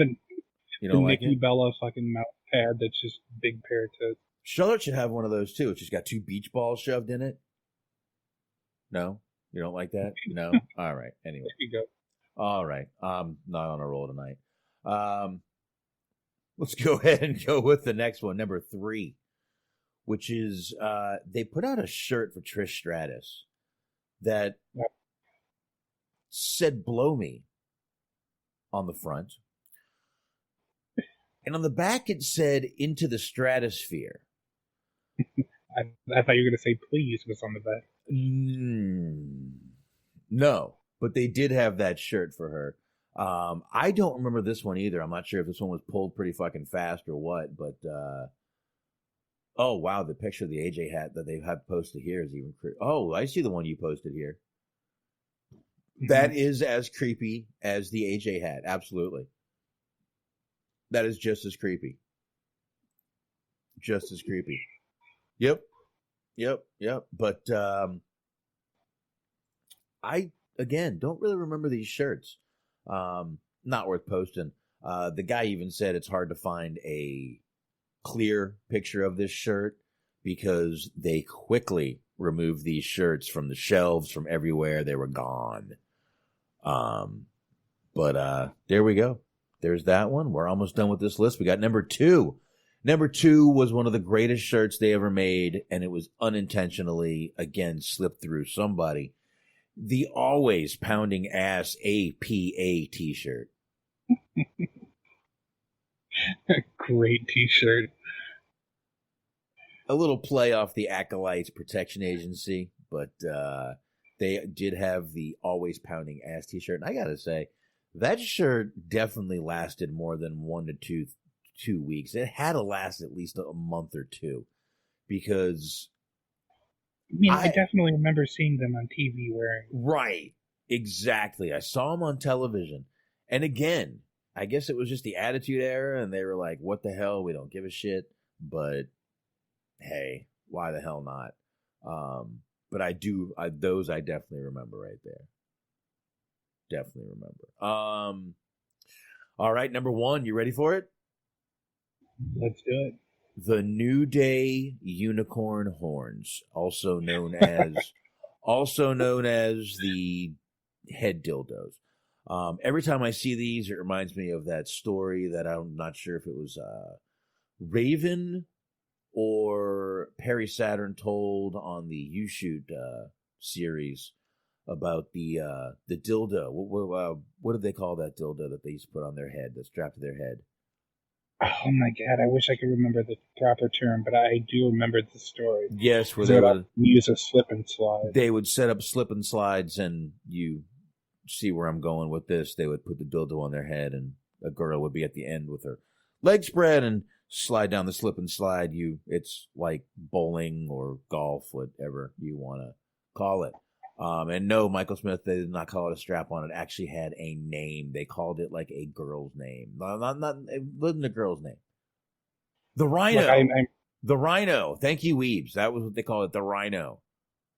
Well, I just not necessarily Googled the term ECW dildo helmet, so now I'm on a watch list for no reason. Yeah. Dude, use DuckDuckGo for that shit. Of course I do. Just throw that out there. A little DuckDuckGo never hurts anybody. You know what I'm talking about? Sure. Indeed, I recommend them as well. A little privacy. Need a little bit of privacy. But yes. Yeah, Michael Smith, the more I'm thinking about it, I think it was Raven that told this story. I think it was, if I remember correctly. I've watched so many YouTubes, I can't remember anymore, but that is what this unicorn always reminded me of. Every time I saw it, I thought of this story. I saw adults wearing this. Again, I see no excuse in adult wearing something like this. I see every excuse to do this. Well, because everybody knew what was up. Like, if they're gonna let you walk around in public with that, you absolutely should take advantage of it. If it's only worth like $20, listen, it's fine. Listen, if you've got coke, strippers, and a fucking slip and slide, I understand you buying a couple of these. But otherwise, just imagine, like, back in the day, there was so many teachers getting just absolutely furious because you'd have the fucking elementary school and middle school kids coming in doing the crotch chops and flipping people off and everything. Just imagine the poor fucking school teachers that are like, Jimmy's coming into school one day and he's got the fucking New Day dildo horn attached to his head. He's just like, how am I going to breach this conversation with him as to why this is inappropriate? Yeah. Well, yeah, I can see that. Meanwhile, can we please call the show Coke, Strippers, and a Slip and Slide? Absolutely. Okay. Herb Abrams special as well. Awesome. I love it. But yeah, that is it. That's that little list. I figured we would go ahead and go through that because, I mean, we're kind of a bonus honorable mention. The one I was alluding to when we were talking about the the bathtub ones at Squirtwater, they used to have a series of action figures that were supposed to have real life-like sweat to them. So there was a little compartment in the back that you would pour like water into, and you'd press a button, and they would start sweating from their like foreheads. Huh. I had a couple of them. They were kind of cool, but like in hindsight, it was kind of a gross thing. Mm-hmm. Yeah, I don't think I ever saw that. I don't think I ever saw one of those. It does sound kind of gross though, with the sweating thing on it. But, all right. I mean, we're fucking struggling for 2 hours here, but I guess we can go ahead and get into the, what the hell was that? Did someone just get murdered on Smark's end there? What the hell? Smark, you're right over there. I am quite well. I had accidentally forgotten to mute a tab. I was looking for these action figures that I was talking about to post in the chat.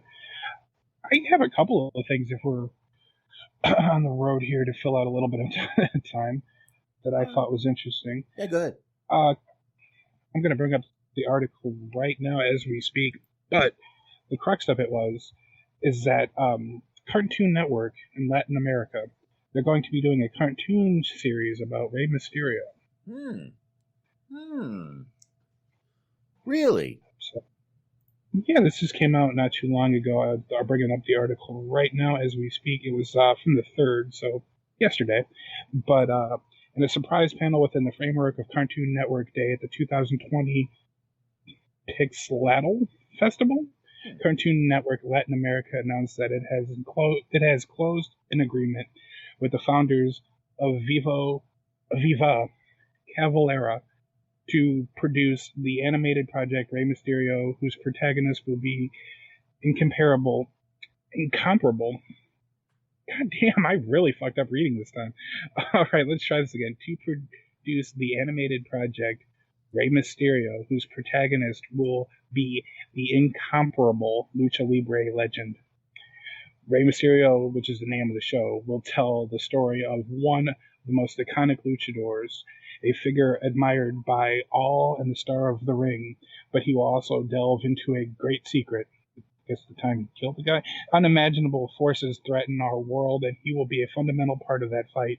When their number one fan discovers this secret, together they will immerse themselves in a world where the excitement and adrenaline of wrestling coexist with mystery, mythology, history, magic, and supernatural beings. So apparently Rey Mysterio and some kid are going to save the world from like evil demons and shit. So I'll watch it, I guess. That sounds trippy as fuck, dude. Yeah. I mean, wow. That's got a lot of fucking shit going on, so nice. Michael Smith, I apologize. I did not have time to watch that, why Roman Reigns is a babyface, not a heel. We will get into that next week, I promise. I will save it. I actually have it pulled up here. I'm going to put it in my bookmarks in the news, which will actually make sure that I do watch it. So I will put that there, and we'll get that knocked out. But I guess we'll get to the PWI 500. Maybe Smart can look to see if we have anything else after that. No, I do have all 500. I'm not going to lie about that. You want to do top 25? You want to do top 10? What do you want to do? Well, we can do top 25, I think. We'll do top 25. And then, you know what? We'll do top 25. We'll get into some people that are a little bit lower and a little bit higher, and we'll just kind of roll through the list a little bit. Top 25. I will obviously start with 25. Walter, number 25 on this list. 24 is Kento Miyahara. Is that good enough? Is that good? That good? All right. 23, Aleister Black. All right. I'm hoping. 23 is Aleister Black. 22 is MJF. 21 is Will Ospreay. 20, Jacob Fatu. 19 is Braun Strowman. 18, I believe he pronounces it Roosh, not Rush. That's right. There you go. Trying to be, correct here. 17, Ibushi, Kota Ibushi. 16 is Bray Wyatt. 15 is Nick Aldis. 14 is Roman Reigns. That one I want to talk about. 13 is Kenny Omega. 12 is Brock Lesnar. I want to talk about that one too. 11 is Keith Lee. Should have been higher. 10 is AJ Styles. 9, we have Kofi Kingston. 8, Seth Rollins. Thought he'd be a little higher too. Number 7 is Cody Rhodes.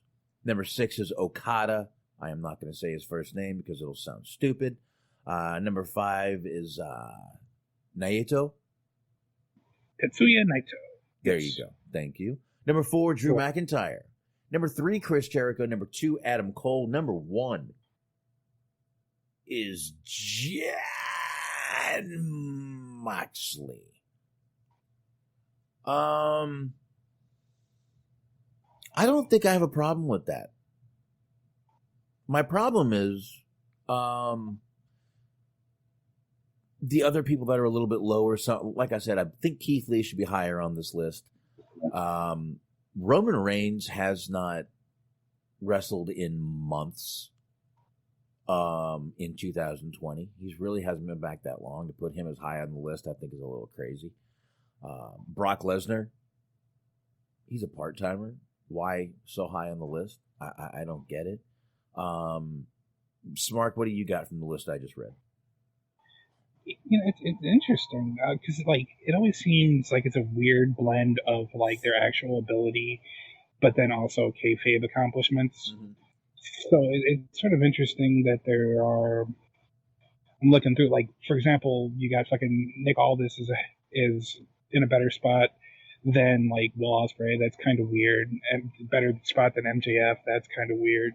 Like, some of these are just, it seems really odd of, like, how did you reach that conclusion? Well, so even if you look at, like, this kayfabe success, it's like, you know, some of these are just in weird order. Yeah, and it's funny you actually mentioned, how did you come up with that? This article I'm reading is from WrestlingTravel.org, if you want to check this out. They do have a search button there. Just type in PWI 500 2020. They actually did release their criteria for the period lasted from July 1st, 2019 to June 30th, 2020. So that's the period it lasted, 1 year. The criteria for ranking are as follows. You ready? You ready? You ready, Smart? You ready? You ready? Are you sitting? Yes. Okay, good. Good. We all should be. Win-loss record is the first one. Mm-hmm. Technical ability, which is very subjective to some people. Influence on the sport, again, subjective. Success against the highest grade of competition. Again, I feel that's subjective. Highest grade of competition could be whatever you think it is. Success against the most diverse competition and activity. Okay. I got a problem with the last one only. Activity. If activity is one of the criteria, Brock Lesnar and Roman Reigns do not belong on this list. Or if they're on this list, they need to be extremely, extremely lower. I don't know about you. What do you think? Yeah, because I mean that's kind of weird because there's always like one thing where it really doesn't. It seems like it conflicts itself. I know it's an overall thing, but I mean if you're looking at like overall win-loss, like even as the Fiend, like it got better, but how much did fucking Bray Wyatt lose? How much does he continue to lose? Like he lost a lot of fucking matches. Even in that calendar year, he lost quite a few. Mm-hmm. Overall influence, it's all just very weird. It's all very subjective. You get really, when you start going down this list even further, you get a lot of kind of weird things going on because you got, and I'm a fan of the guy, but you have Willie Mack is ahead of Otis. That's weird. Shit like that. Nick Gage is higher than Orange Cassidy. That seems weird. Just and like Jay Lethal is ahead of Orange Cassidy too, I believe. No. He isn't. But you know, Apollo Crews is higher than Orange Cassidy. And like, okay, he hadn't even won the US title at this point. Mm-hmm. And like, how would Apollo Crews have a bigger influence than like Orange Cassidy did? Like, that's fucking weird. Yeah. Like, the whole thing is very just sort of odd. Yeah, and listen, Orange Cassidy's number 84 on this list, by the way. If anyone wants to know, he's 84. And that is, again, I don't agree with that. And again, the activity, great. So you're telling me Roman Reigns, number 14, and you got Bray Wyatt at 16 and Braun Strowman at 19. when those two, throughout this whole coronavirus era, whatever you want to call this thing, have been a highlight of the show. But Roman Reigns is back he's been gone, I'd say 6 months, 4 at least, 4 to 6 months, right? Mm-hmm. Somewhere around there, 4, 5, 6 months, somewhere in between there. And you're putting him above those two guys? I can't agree with that. MJF, you're going to put at number fucking 22? No. Ricochet, number 56. Sammy Guevara, 61. What? Yeah. Like, if you really want to ride overall ability, maybe. But, like, Guevara was a million times more successful than just fucking losing on Raw every week for about a year and a half. Dude, Ciampa at number 30. Mm-hmm. Ciampa at 30? Come on, man. Come on. And, I'm going to scroll through. I got to admit, I haven't looked at the whole list. Baron Corbin, number 41. You can suck balls for that one. Brian Cage, 51. All right. Darby Allin's down here at 55. I'll just bring up a few names that we all know and love. But it's shot time real quick. So, hold on. My son is coming in. Guevara, 61. Come on, man. I'm not saying Guevara should be up there in number 1, but he should be top 25, in my opinion. Right. Top 25. Nick Gage, 67. All right. He had a good year. He did have a good year. Jeff Cobb down here at 70. Let's get down here a little more. Actually, you know what? I've only got the top 100 on this list. Thank God. Karrion Kross down here at 96, man. I mean, ridiculous. Oh, all right. Here we go. Let me do a quick shot with the fam here. Logan, click me. There we go, buddy. All right.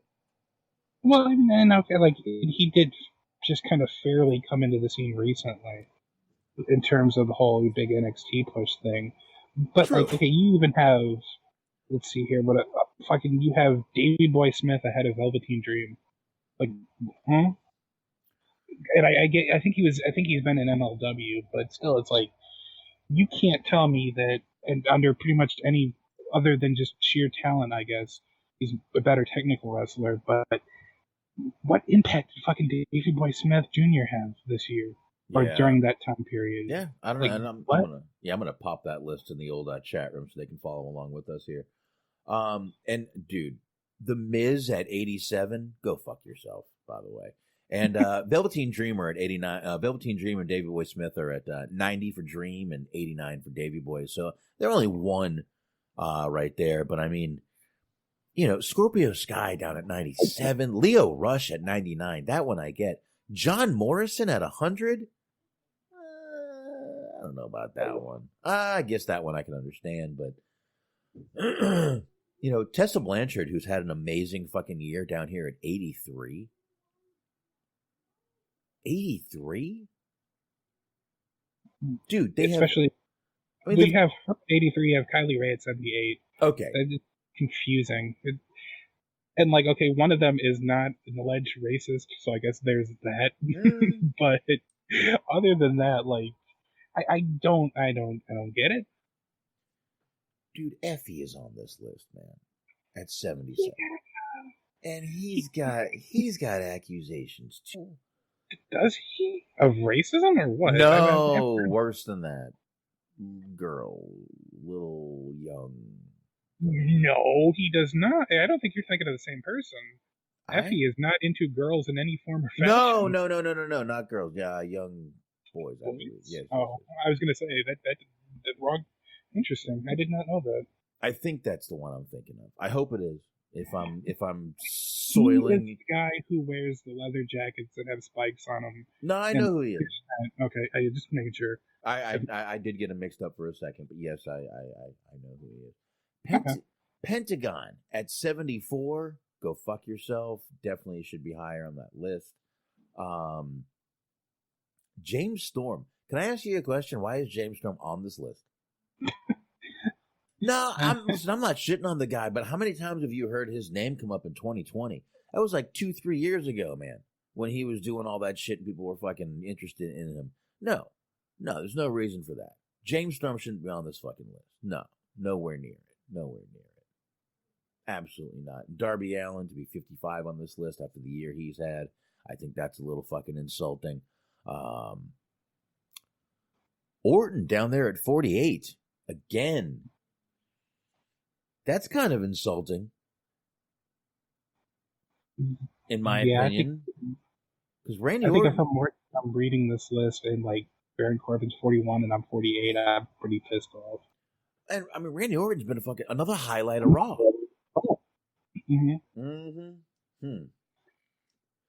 Johnny Gargano at 46, ridiculous, man.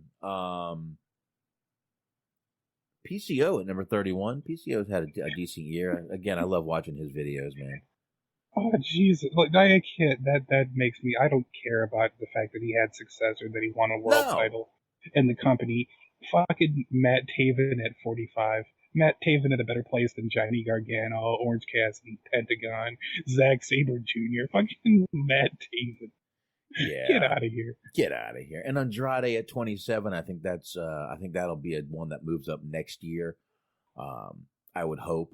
He hasn't had any real big matches that you can talk about, but Shinsuke just making underneath the top 25. He's at number 26. Roderick Strong at 29, which I think he should be at like 529. But that's me. That's personal. You got that personal opinion. Nothing anyone can do about that. But I just don't see how you've got Roman Reigns at 14, Bray Wyatt at 16, Braun Strowman at 19. Those two have put on some of the better matches in WWE, the cinematic matches, the good stuff. Roman Reigns has been back for, let's see, Roman Reigns left as soon as, so the real coronavirus stuff started what, March, would you say? Yeah. March. Okay, March, April, May, June, July. He came back last week in August. So that's 5 months Roman Reigns has been out. Well, the cutoff is June 2020. The end of June 2020. Okay. So you go March, April, May, June, 4 months for this time period at least. Okay. And you're telling me that he belongs at 14 above Bray and Braun? No. And MJF? No. I can't do that, man. I mean, this list is fucking insane. And I know this comes out, everyone's got a little bitch about this list. Everyone does. Chris Jericho at number 3. I get it. I actually, yeah, to your point, I will say it looks there's always something to nitpick about, but it does kind of look better than it has in the past.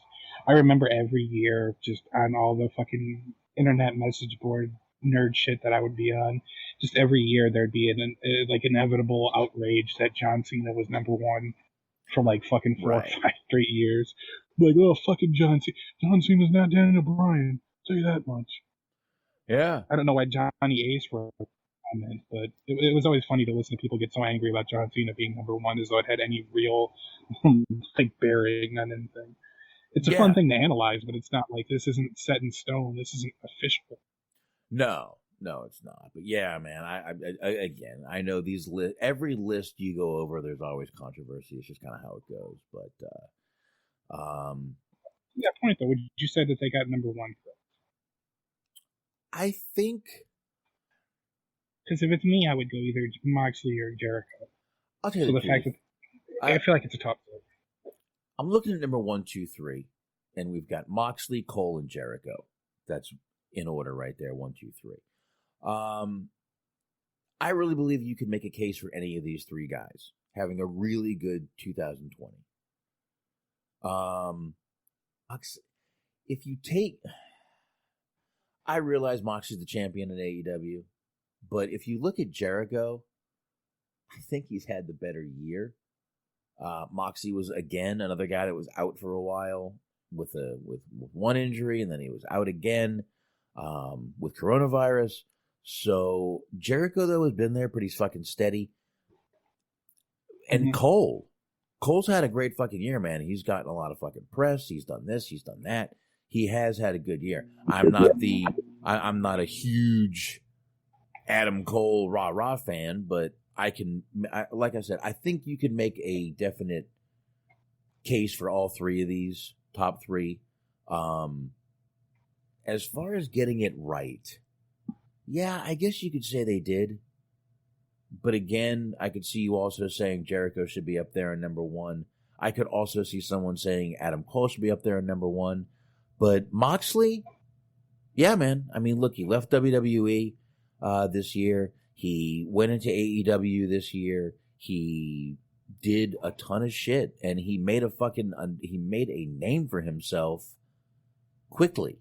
Yes, he had a name from WWE. I'm sure if you ask him, he will fucking say WWE is the reason I was able to come out and do what I did. And yeah, I guess you could say in a way, yeah, they did. About you? Yeah, I think so, by and large.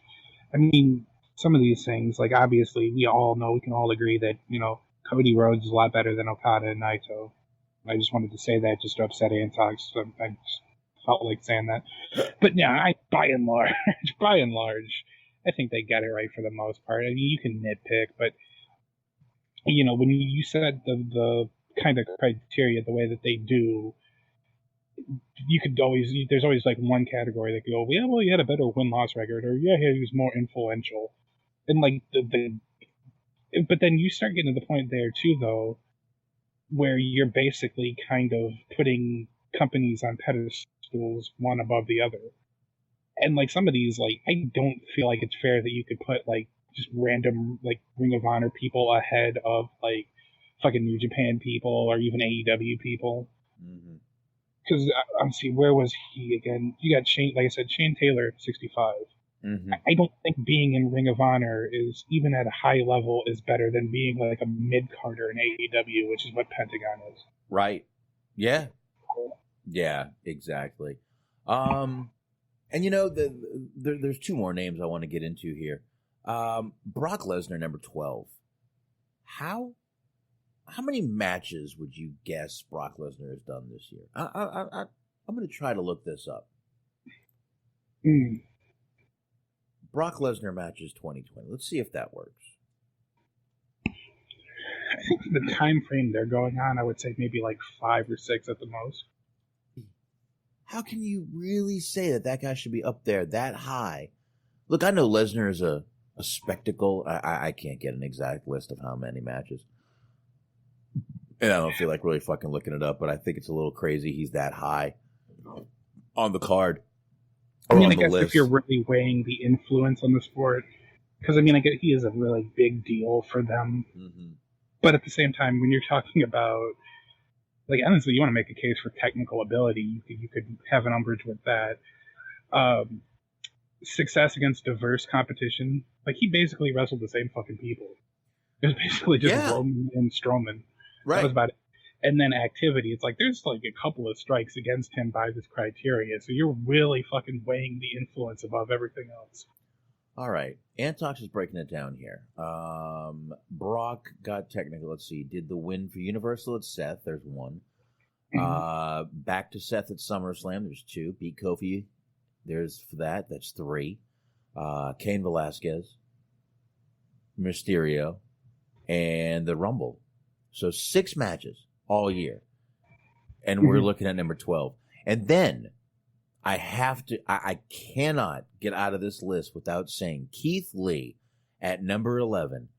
For Keith Lee not being top 5 on this list, minimum top 5 on this list is a goddamn fucking tragedy, in my opinion.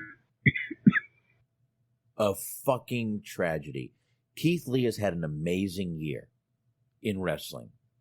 We've all been talking about him the whole year, throughout the whole coronavirus. Before the coronavirus, we were all talking about Keith Lee. And he's number 11? Come on. Come on. Keith Lee, no way, man. No way. I can't do it. Can't do it. I think Keith Lee. With that. Yeah, I would say Keith Lee not being in top 5 is a fucking travesty of this list, man. Absolute fucking travesty. I would at the very least put him at top 10. Like maybe just slide him ahead of AJ just a little bit. Because I mean, AJ, it's not that he doesn't have the talent for it, but like I think the biggest thing he did during that time period was feud with the Undertaker. So that was kind of like, I know he had a belt, he held a belt or two, but I don't think during that time period he wasn't the world champ. Yeah, you're right. And I know Adam Cole had that whole, champion run, and Drew McIntyre did too, but I mean, Drew McIntyre got it late in the year, after July. So to switch Keith Lee and McIntyre wouldn't fucking kill me. Did he win at WrestleMania, McIntyre? Yeah, which was okay. You're right. You're right. It was right before July. You're right. That is just the real mindfuck of this. And I know they've been doing this forever this way, but it's still just weird that they don't go from January to December. Like one calendar year regular. Like I don't get why you just randomly do it, like put out the list in the middle of the year and your criteria from the middle of one year to the middle of the other. Or somewhere between March and April to where you're going Mania to Mania. Yeah, sure. That would even work for me. Honestly, that would actually be the best way to do it, is if you did go from Mania to Mania. That should be a wrestling year. WrestleMania to WrestleMania. That should be your physical wrestling year, as far as I'm concerned. That's just me.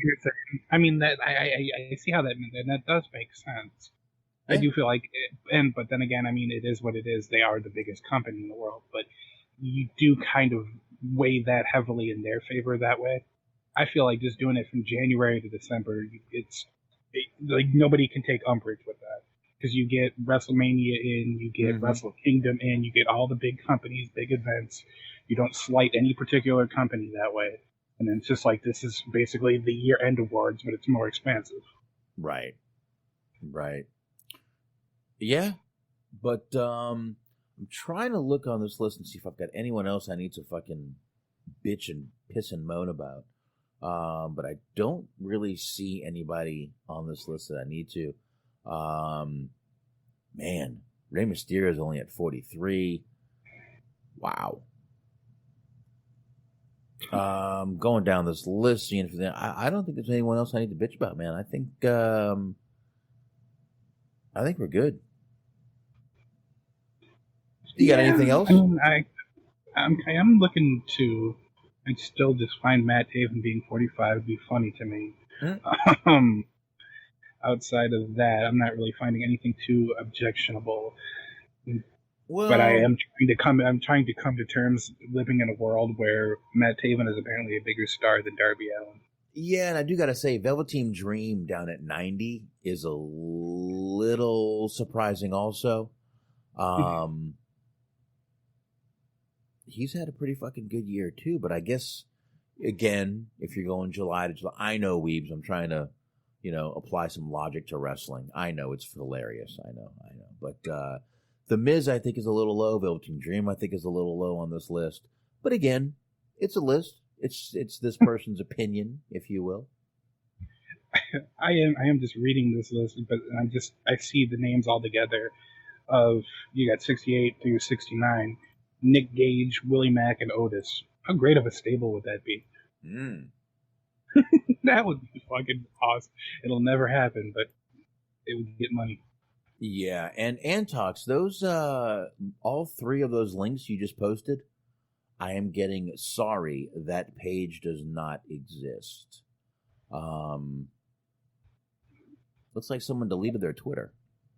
Hold on a second here. I still have the original. You are right. Yeah. I still have the original up here, I think. Yeah, go ahead. I might lose it. Oh, no, here we go. Just don't refresh whatever you do. All right. So it was the whole thing we were talking about, some allegations made against a very interesting party, and that'll be the big reveal, so I won't lead with that. Mm-hmm. But it all started with a tweet from Wrestlers Lab. It says, "Wrestlers, have you ever been told to change the way that you present yourself in order to be more accepted and successful? Give an example if you're up for it."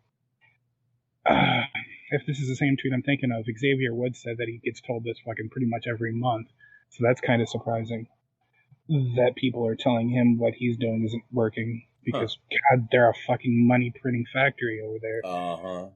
But anyways, so in response to this, Abaddon from AEW says, quote, "Can you be more attractive so we can book you? You're too fat to be doing flips. You're not the Undertaker, so stop. I can continue to take their souls and rip them from bone." That's what she says. "I continue to take their souls and rip their flesh from bone."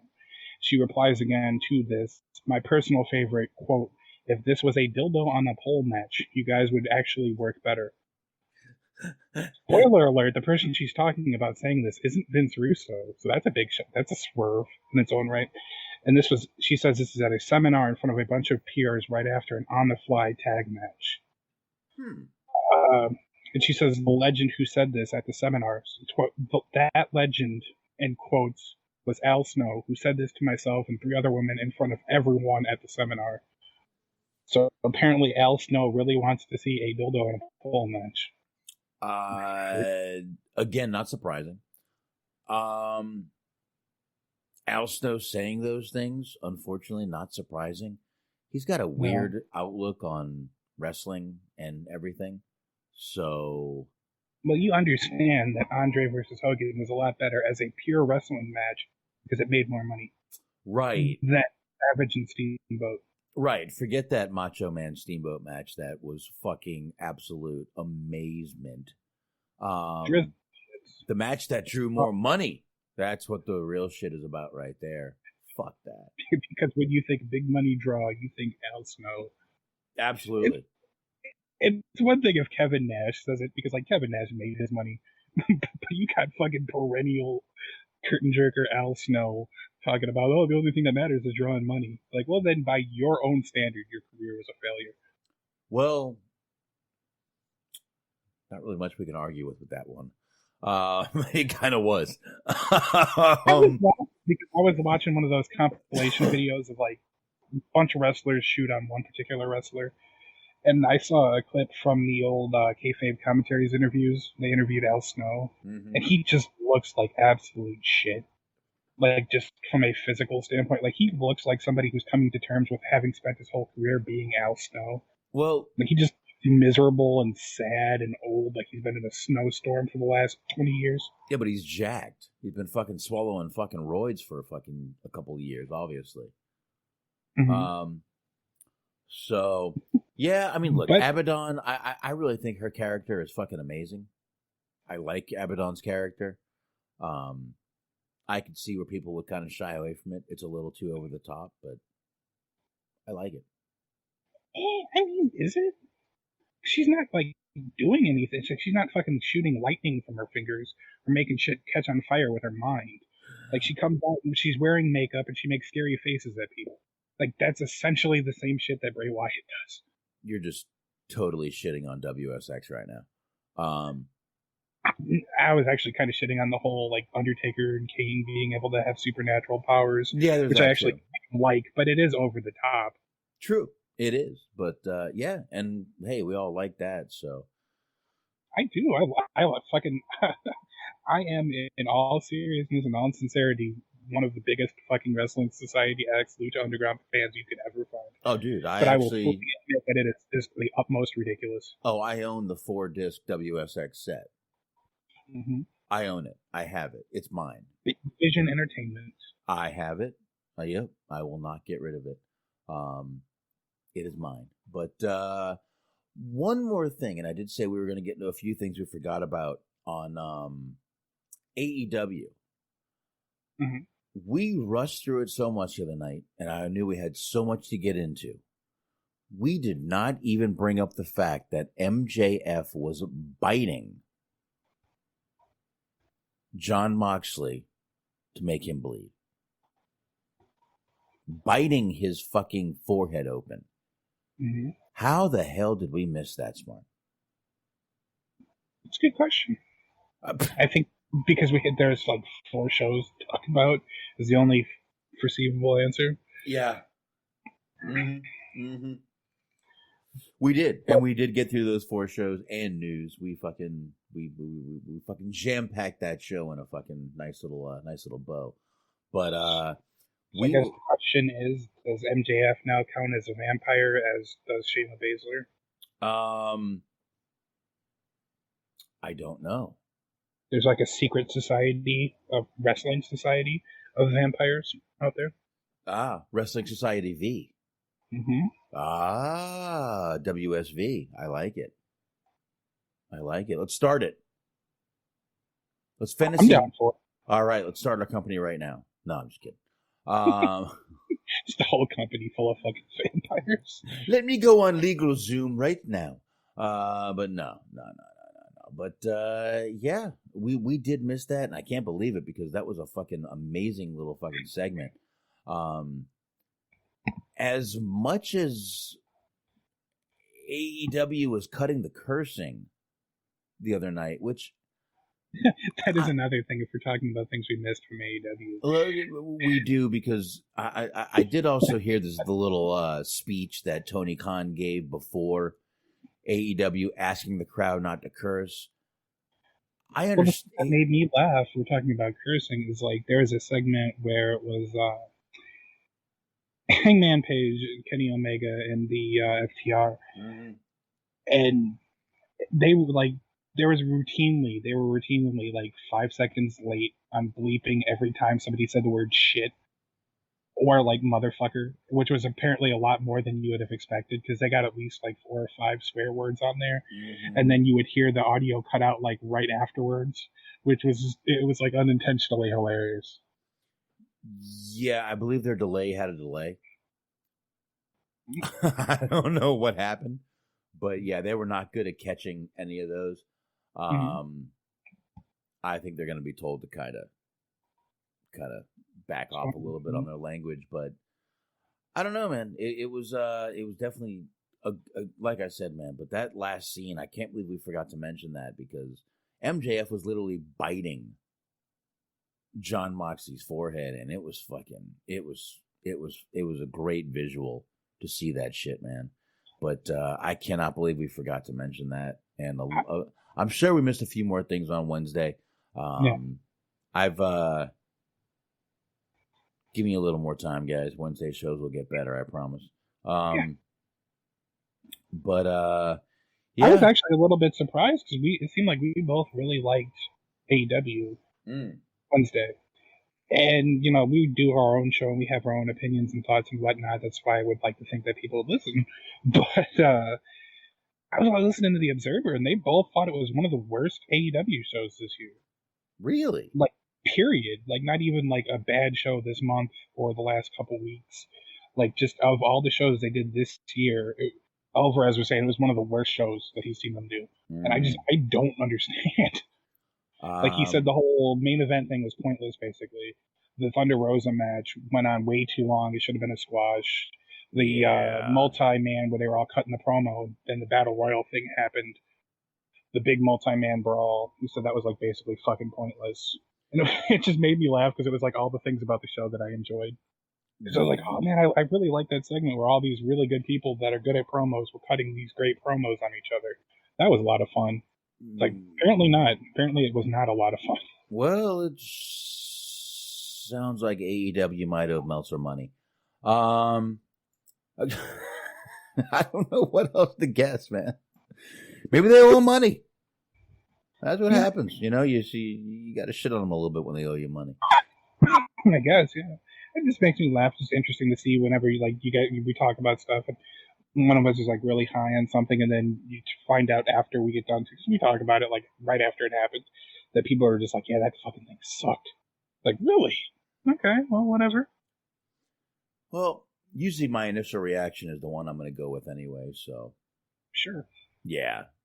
I mean, even when it comes to the pay-per-views, we do these live shows, and again, I've said before that when we do the pay-per-view live shows, I feel that we're a little less negative because we're all three watching it together, and it's better than watching it by yourself sitting there nitpicking every fucking move, you know.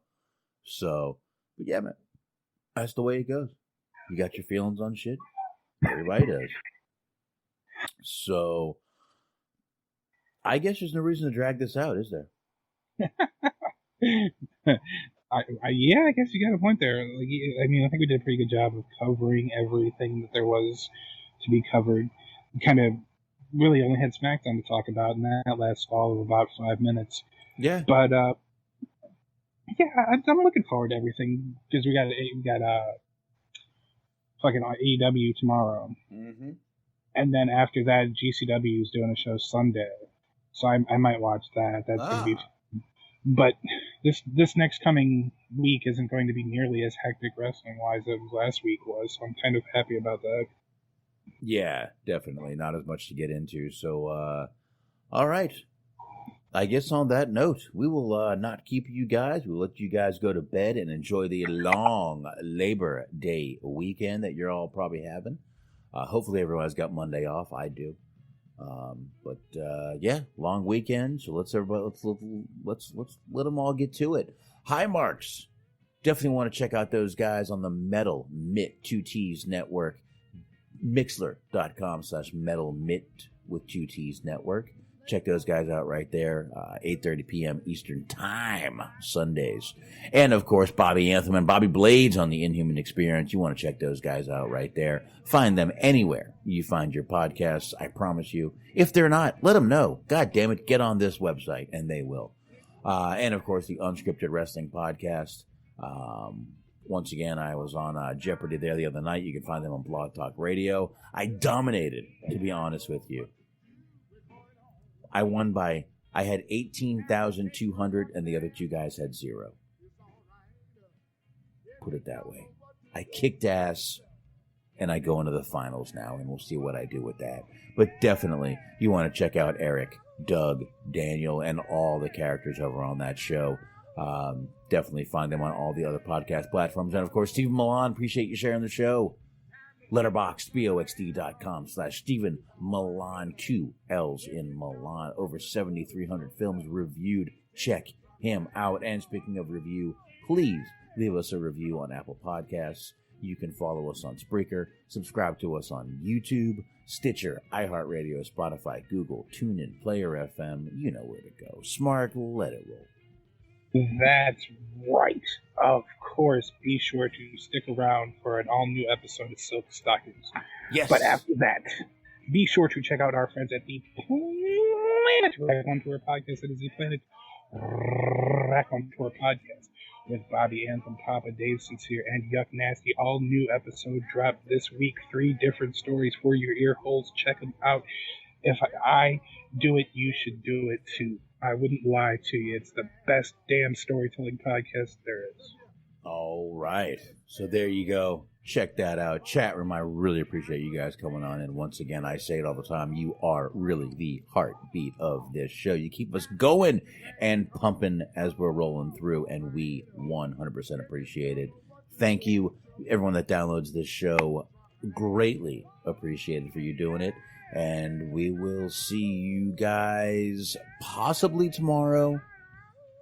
If not, Sunday, Wednesday, we will definitely go over the AEW pay-per-view. If not, enjoy it. Enjoy the long weekend, and we will see us. See ya! Can't stay here. You got to go home. Go home. Go home. It's time to take your truck and